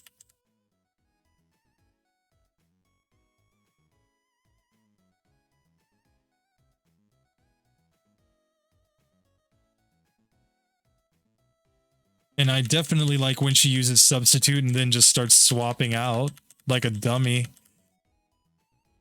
Okay, she's super potions there. It does not matter. Okay, but we get put to sleep. Oh, God. Hey, we woke up, but now we're confused. And we're gonna knock ourselves out. We really just need not any confusion moves. Like, we just need the Dream Eaters and Toxics and Mega Drains. Like, she has the moves that we need her to use to just let us win, basically. So it's really just a matter of getting them. Like, we could, if we went Mimic strats, we could Mimic Dream Eater here. And that would be the completely broken strat for getting through this one. You would just take out the first Gengar, of course.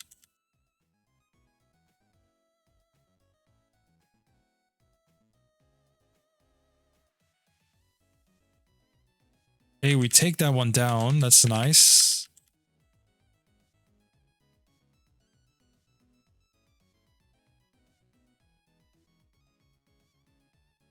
And really, if I can get to Arbok without being paralyzed and I can put it to sleep, I think that's the spot to try to heal up here.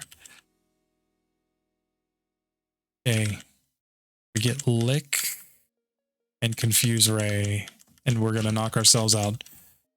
Come on. Come on, Agatha. We're over 3 hours into this one now.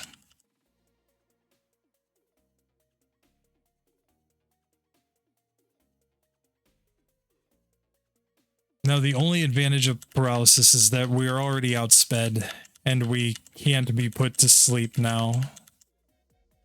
So in theory, it does make the fight a little bit easier in some spots, because we don't have to worry about Dream Eater strats.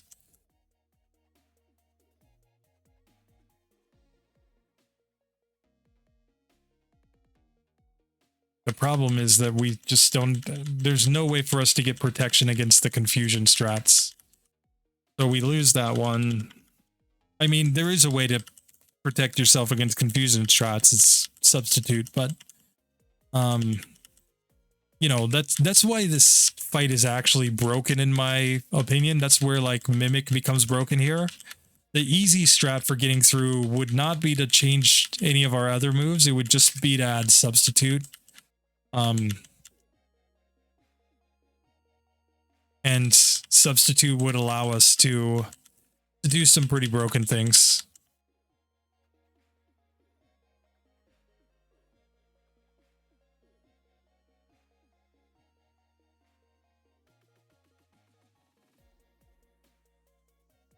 But yeah, that would just be too meta for me.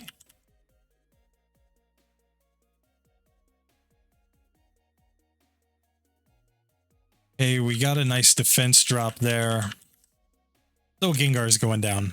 Cool. Hypnosis missed. That is kind of nice. Here we can do a couple of Mega Drains to get some health back. Oops. Did not mean to use Sleep Powder there.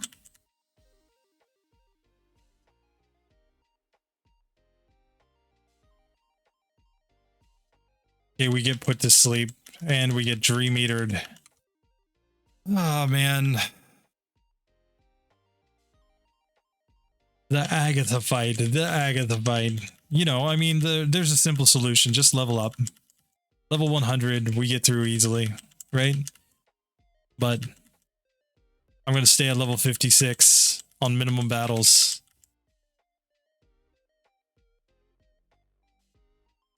Okay. So here we do get the setup. We get the defense drop there. Hey, just going all in on knocking that Gengar out. Hey, we miss with Sleep Powder, but we get Toxic twice. That's perfect. That's exactly what we wanted to see from Golbat. Now she's going to Super Potion. It does not matter. We just knock it out. Dream Eater while we're awake is also exactly what we want to see. Hey, we hate the critical hit there. A Screech missed. Here I think is a perfect spot to Mega Drain to regain some HP. And just because the other Pokemon have much better special. Okay, we get hit by acid. That's fine. She's used 2 Super Potions here, so as long as she doesn't swap out, she's out of Super Potions for Arbok. Okay. So now we just have 2 ghosts. Okay, we get paralyzed, so we're not going to get put to sleep in this one. And now we just have the final Gengar. We just need not to hit ourselves in confusion too many times and not to get Psychic. Okay.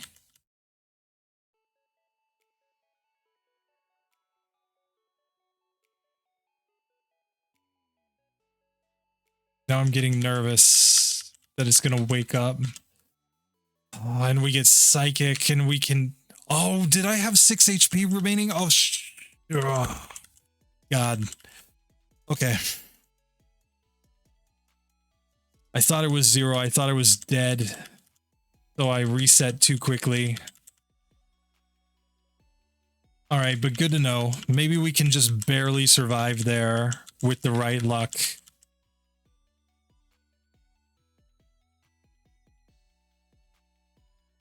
Okay, Toxic's fine. Come on. Come on, Agatha. I know you want to be beaten. You want me to beat you. Eventually. You know, it doesn't help that these Pokemon double resist our moves, but still. Okay, we take Haunter down with no issues.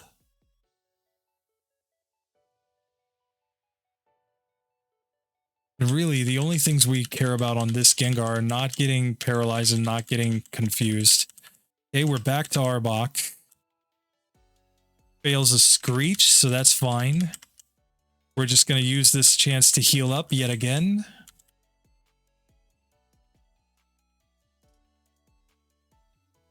And here we're about to be at full health, so we'll just take this chance to, I guess, do that. And okay, we put the final Gengar to sleep here. We hit ourselves in confusion for some pretty big damage.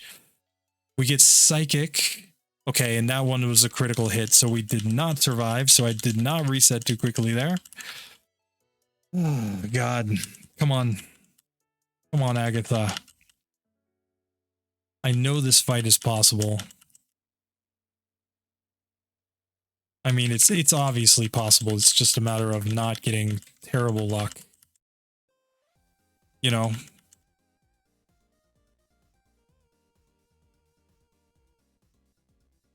Oh, critical hit Leech Life.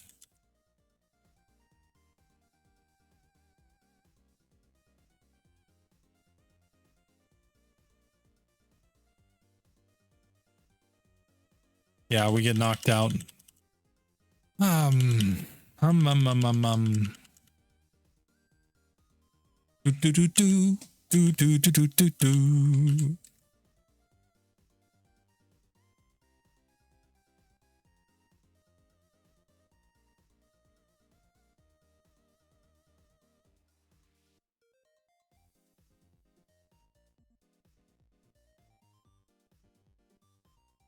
A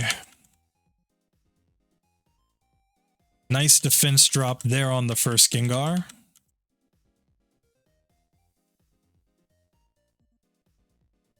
Leech Life is fine as long as we can land subsequent hits. We got the defense drop, so we knocked that one out. Good, good.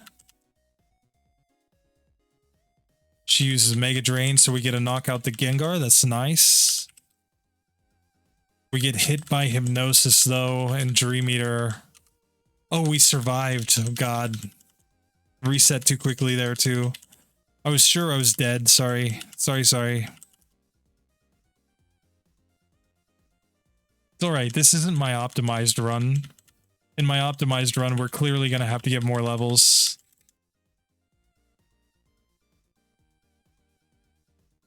But the clear way to make this not terrible is double team, just because we would get the badge boost that we need in order to level up.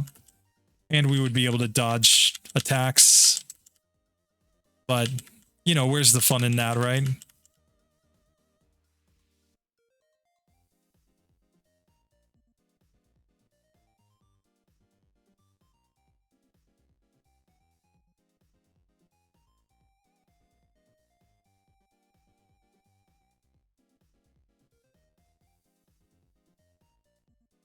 Okay, take Golbat down again.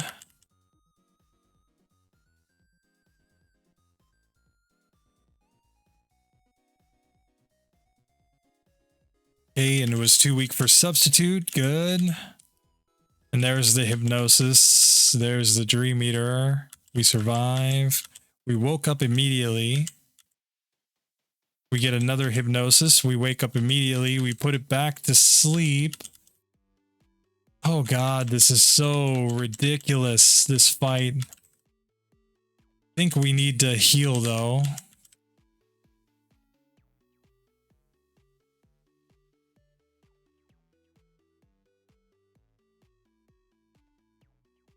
We survive acid there from the Arbok. So we can go back into our Mega Drains. Just trying to get a little bit of health. Just to have a chance of surviving here. We're back up a little below half health.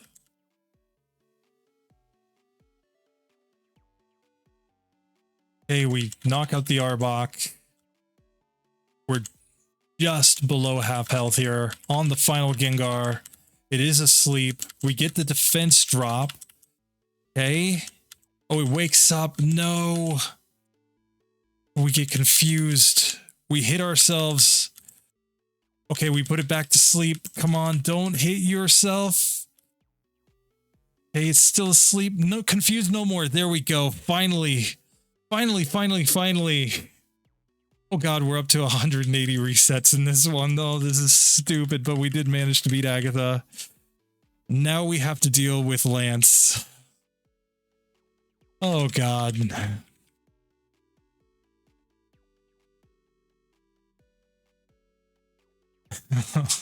I am not looking forward to this, to say the least. Now, the good news is we've just leveled up, so we're not going to lose our badge boosts in this one. So I think we need Leer strats here. For people who don't know, people who don't watch my channel a lot, Leer strats.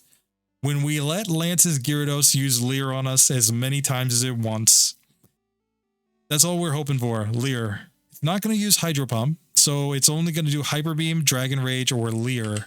We've got a 1 in 3 chance every turn that it uses Leer on us, and that is precisely what I'm hoping for. So I am going to put this one to sleep so that I can set up my Swords Dances. And here, let's do a Mega Drain just to heal up some damage. And here, even a second Mega Drain. But now I'm hoping for that. Yes. Give me more Leers.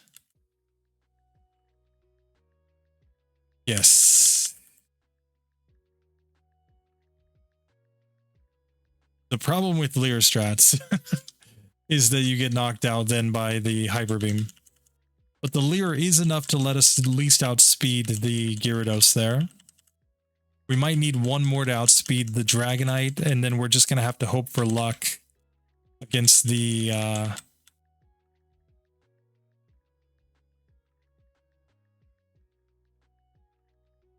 Aerodactyl. So now we do outspeed here. So I'm actually just going to take this opportunity to heal up, basically. Oh, we get a second Leer. And now Hyper Beam's going to wreck us because we couldn't land Sleep Powder. Like, the multiple Leers are good. We just don't like the Sleep Powder. And I don't know that we're ever going to get enough speed to outspeed the Aerodactyl here. A Hyper Beam does not one-shot us, though. So we're still slower. We need still one more badge boost to outspeed here. Once we outspeed the Gyarados, though, we are definitely outspeeding both of the Dragonites. So, or the Dragonairs, sorry. So yeah, here we already outspeed this Dragonair, so I'm just gonna stay at full health. Just go into Acid strats here. Okay. Here, I think we need health more than anything, so I'm gonna heal. I know I can knock it out with Acid, but now I'm probably hoping for a Wing Attack from the Aerodactyl. We don't have any defense drops, so I think Wing Attack will not knock us out. Fly, especially a critical hit Fly, will knock us out. Called it. Knew it was coming. Didn't even need to hesitate there. I knew it was coming. The Fly, if we were going to survive there, the game was going to make sure that we didn't survive there. Okay, so more Swords Dance. And now the Mega Drains. A nice crit there. Mega critical hits will still do more damage because we've only got 3 badge boosts. If we had more like 6 badge boosts, then we would do more damage with normal hits than crits. Basically. It's all about how many boosts you have. But yeah. So here against these Dragonairs, I think we just need to heal up as much as possible. I think the entire strategy is about getting to Aerodactyl on full health. Okay, and now Acid should knock this one out without a crit. Sleep Powder and Acid should knock this one out without a crit. Or wait, no, it's a 2-hitter without crits. Oh, we got the range that time. So there we get Wing Attack, we survive. Now, Mega Drain is neutrally effective here, so that's why I'm going for it. Okay, let's just see. Critical hit. I think we survived probably the non-critical hit Fly, because it's only double the power of Wing Attack, and Wing Attack did not take us to low health. So we just need the non-crit there, basically. We just have to get to Aerodactyl on full health and not get a crit from it, and we will have a decent chance of getting through there. Okay, Leer missed, that's fine. And Hyper Beam destroys us, okay. But we can see, like, we can get through to the Aerodactyl, clearly. And it's just a matter of not getting bad luck on the Aerodactyl. And then I think we're through. The Leer does mess things up a little bit, though, because while it will allow us to eventually outspeed, and we survive here with 2 HP, the problem is that now we really need full health, and we need the Wing Attack from Aerodactyl, I think, to survive. Because we have 33% less, or 34% less, defense than we normally would. Now, the extra badge boost probably does mean that we're now just purely one-shotting the Dragonairs. Let's try it. Oh, well, if we don't get a crit, that is. Once we crit, now we're back into healing mode.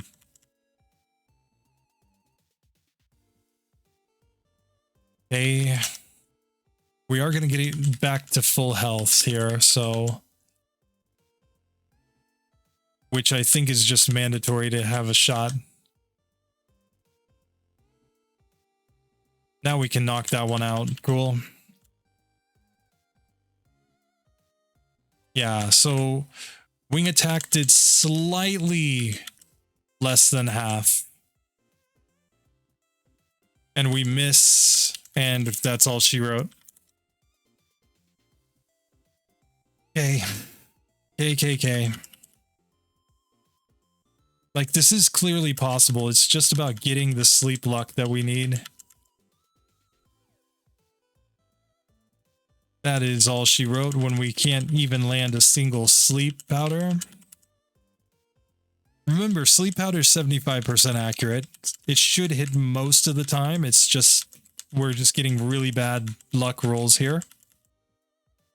Okay, 1 Leer. And I don't know, like, Fly might actually be a range here when we're on full health. But then the question is, can we outspeed against the Dragonites? Which I don't think we do. Okay, so we managed to knock out that Dragonair. Here we're going to put the second Dragonair to sleep. Ice Beam is bad, bad. Okay, come on. Oh, and we can't even keep it asleep. No. That's the other issue with sleep strats, is that they are very random. Because, you know, you can get a 1-turn sleep, or a 3-turn sleep, or a 5-turn sleep.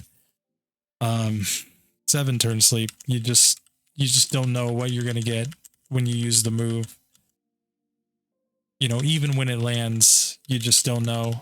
That's why Paris with Spore is actually pretty good, relatively speaking, is because of the fact that it is actually predictable. You know that when you land the sleep, you are in fact going to be able to take advantage of that. You know, if you ever outspeed with a Paris, which is not easy to do, but it does learn growth and sword stance, so you can do double badge boosts to outspeed, then you can end up in that situation where you're outspeeding and you have a 100% accurate sleep move. So it becomes pretty broken pretty quick.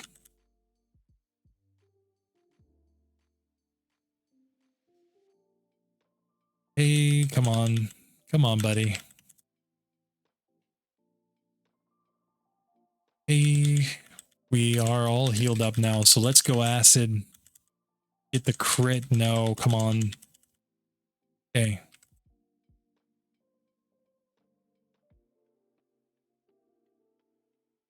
Hey, we're gonna knock out this Dragonair because it's not woken up. Cool. We put the second Dragonair to sleep, so we don't have to deal with the ice beams this time. And Aerodactyl wing attacks. That was good.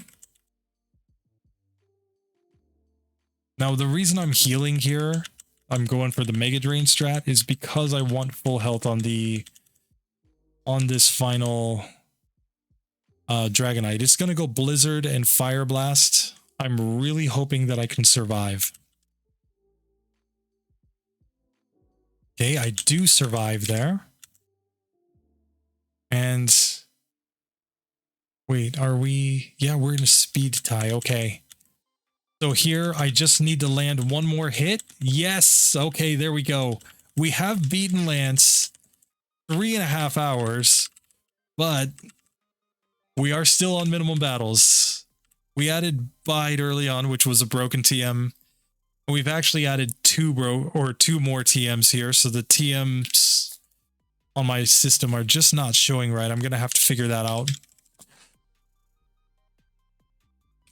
Okay, but Stinky is here, and we are going to add a rare candy to get to level 59. We're only a couple levels lower than Scott's Thoughts was here, but this is minimum battles, and with 0 DVs. How much of an impact do DVs make here? Well, it's approximately, all of our stats are approximately 18 points lower than Scott's Thoughts' would be. Assuming that he was at the same level and the same battles. Scott's Thoughts is actually going to be even stronger here because of the fact that he has more stat XP. He's using vitamins, he's fighting more optional trainers. All of that accumulates to making his Gloom much stronger than mine on top of the DVs.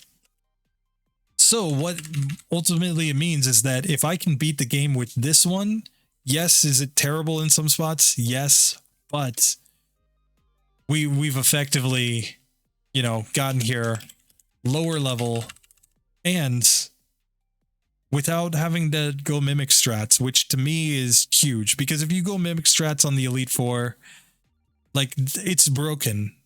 Everybody knows about the Lance, you know, Ice Beam, but you can do the Hyper Beam thing too. Agatha, you can mimic Substitute so that all of her Confusion and Toxic can't hit you. It's pretty broken. Also prevents her from paralyzing you with Lick. I mean, there's just tons of things there.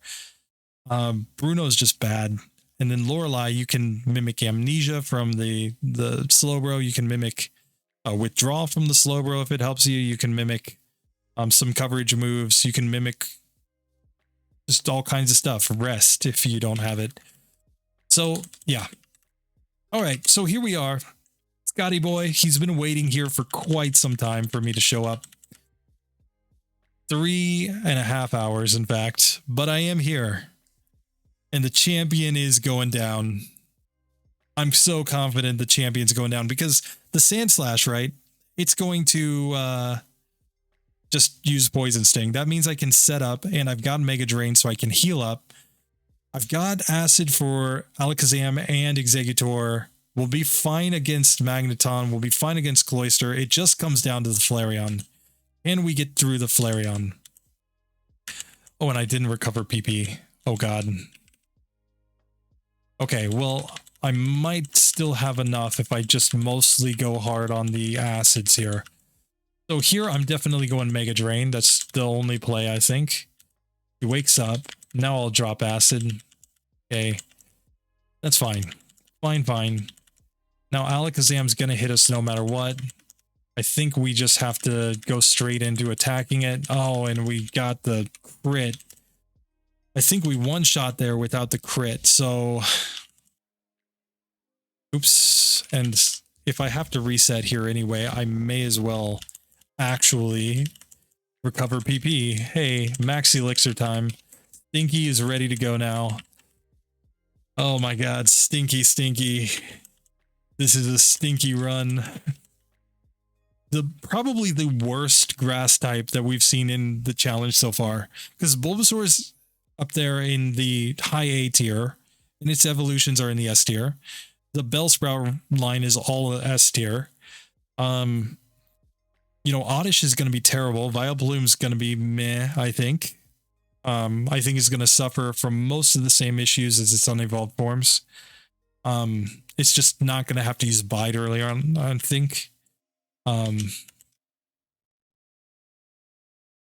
yeah, I think the Oddish line might just be the worst of the grass types. I mean, Tangela is way up on my list. You don't know. Tangela is an actual Gen 1 beast. As long as you use Gen 2 trade back moves. Rip. Rip. Okay. So here, I don't think there's any point doing anything other than hoping to not get a critical hit Psychic and hoping to land that Acid. Now we do outspeed on the Exeggutor, so we can just put it to sleep and now go Acid. Cool. Magneton we outspeed. I'm going to go for the Mega Drains here. Since it's not resisted and since we want more HP, I think, going into the Flareon no matter what. We want to be able to at least possibly survive a hit. We can put Cloyster to sleep, and we're definitely going to level up after this Pokemon, so we'll use the Mega Drains, and now it comes down to this Flareon. Let's look at the moveset of Flareon really quick. It knows Fire Spin, so only 70% accurate. It knows Reflect, which could miss. It's never going to use Quick Attack because it has super effective moves, and this is a smart AI trainer. So the last move is Flamethrower, and Flamethrower might just wreck us. Oh, yeah. Flamethrower just wrecks. So if we get there, we need the Reflect, I think, or we need the Fire Spin to miss. That's how we get through this one. Oh, and I still got the gym leader intro on. Rip. But, yeah.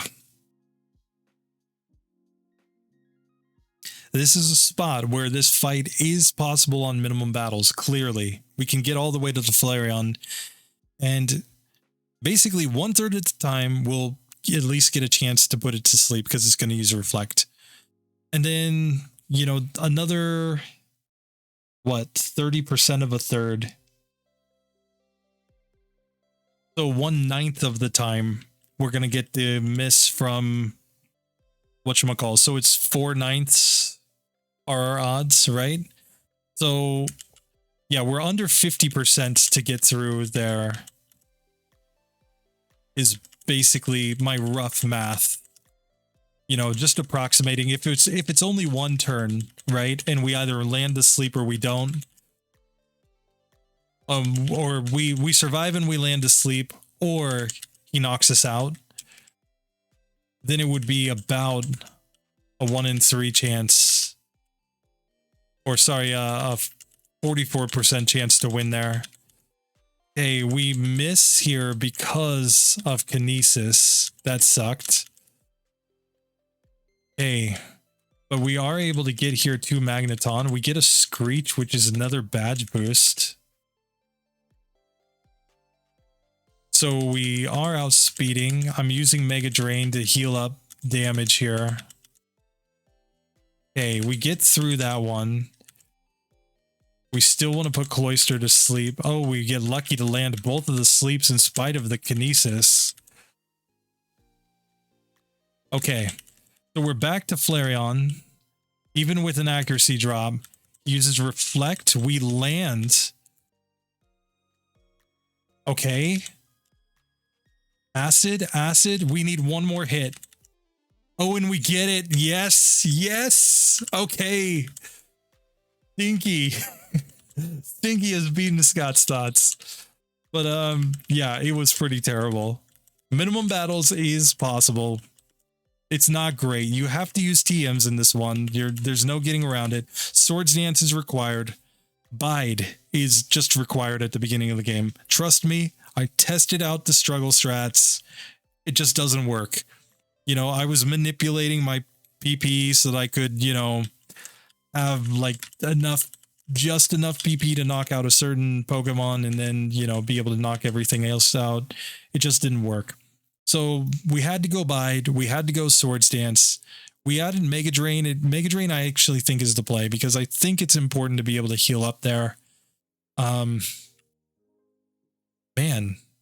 339 and that's 739. So we actually ended up only at about 2x speed here. That's nuts. That's nuts. It's because of all the resets, clearly, but yeah, we wasted like half our time just resetting on this one. So it took 122 resets. It took 2 TMs and it took a broken TM. So we actually need to amend that score over there. It's going to be 75.8 is the actual correct score according to my tier list. Because it's 10 points for a broken TM, which includes Bide. If you ever have to use Bide, that's just terrible. And then for TMs, we had Swords Dance and Mega Drain. So those were clearly TM moves. And then the resets are the resets. We didn't take any optional battles. So, yeah. Basically, that is the moral of the story. So I do not have the ROM hack like Scotty that allows me to completely break the game. So instead, I'm just going to have to fight Mewtwo here. I don't have a Professor Oak fight. Help me, Scotty. But anyway.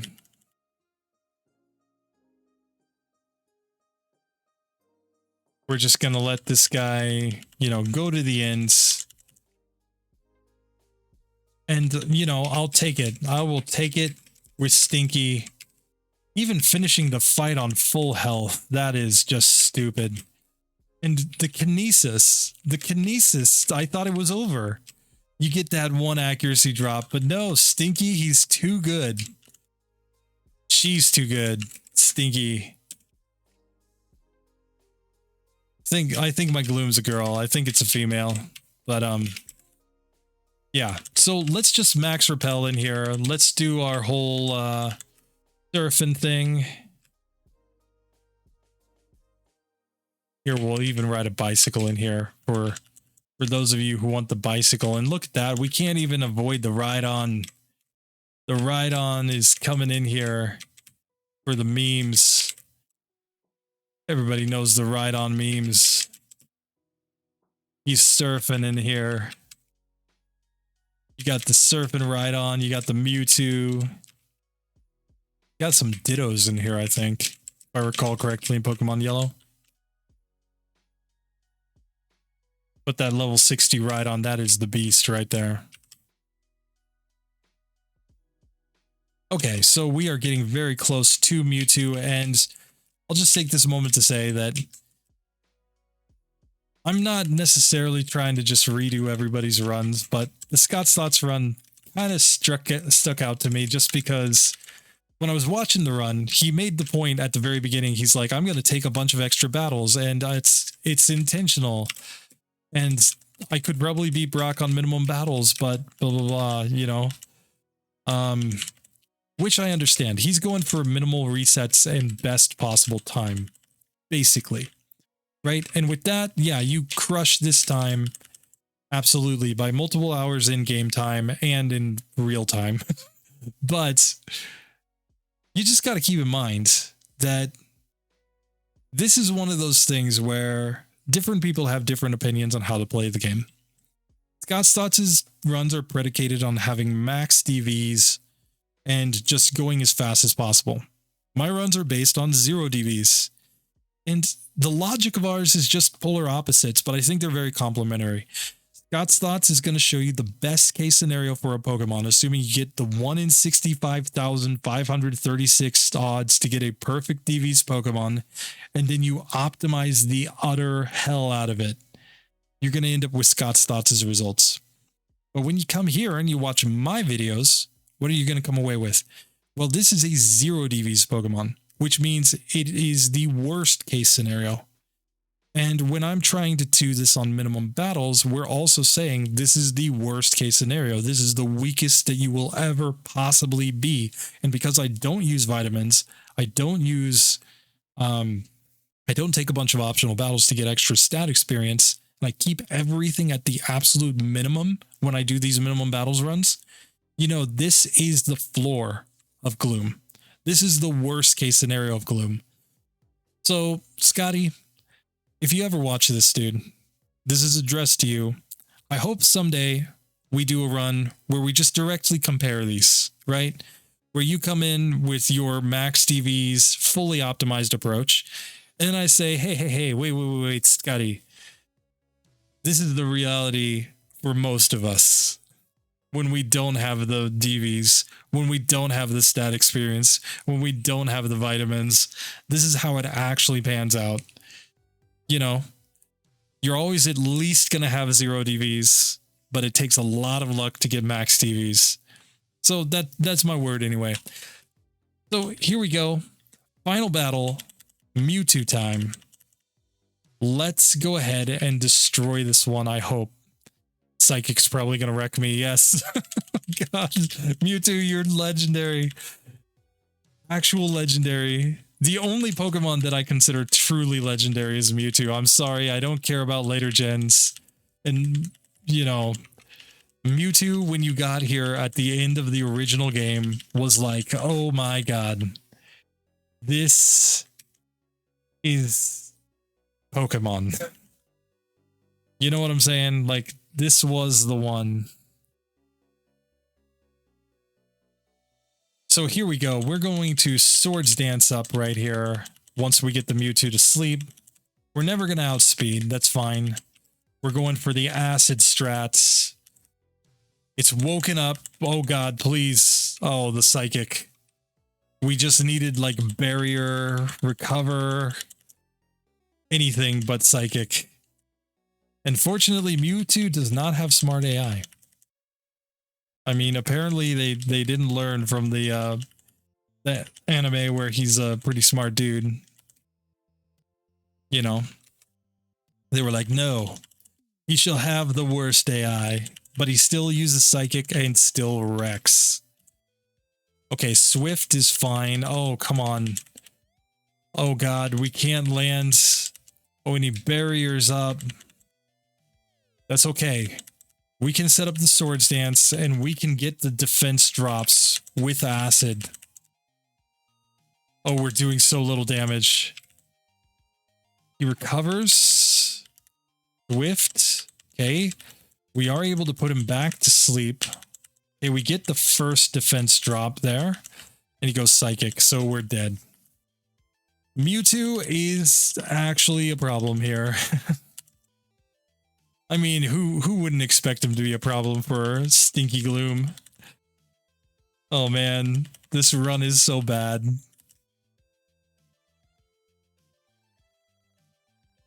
Okay, he's got 1 barrier up.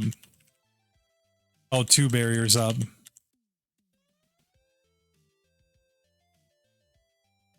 Come on. Defense drop. Come on.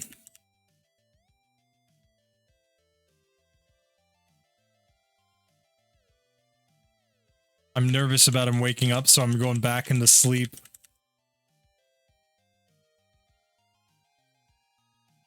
Okay. And there we go. We finally take down the Mewtwo. We get the 2200 XP. Stinky, you absolute stinker. Only 68 speed. Now that is higher speed than my Paris run, where I finished with only 53 speed. Obviously, the speed stat showing on the left side in my stats is including the badge boost of 12.5% from Koga's badge. But I mean, just to have any Pokemon at this point with like sub 80 speed is just terrible. Terrible, terrible. You know, even with the badge boost glitch, we didn't outspeed anything, but we did beat the game on 0 DVs, on minimum battles. It is not good, but I digress. I hope you guys enjoyed this one. See you in the next video. Later.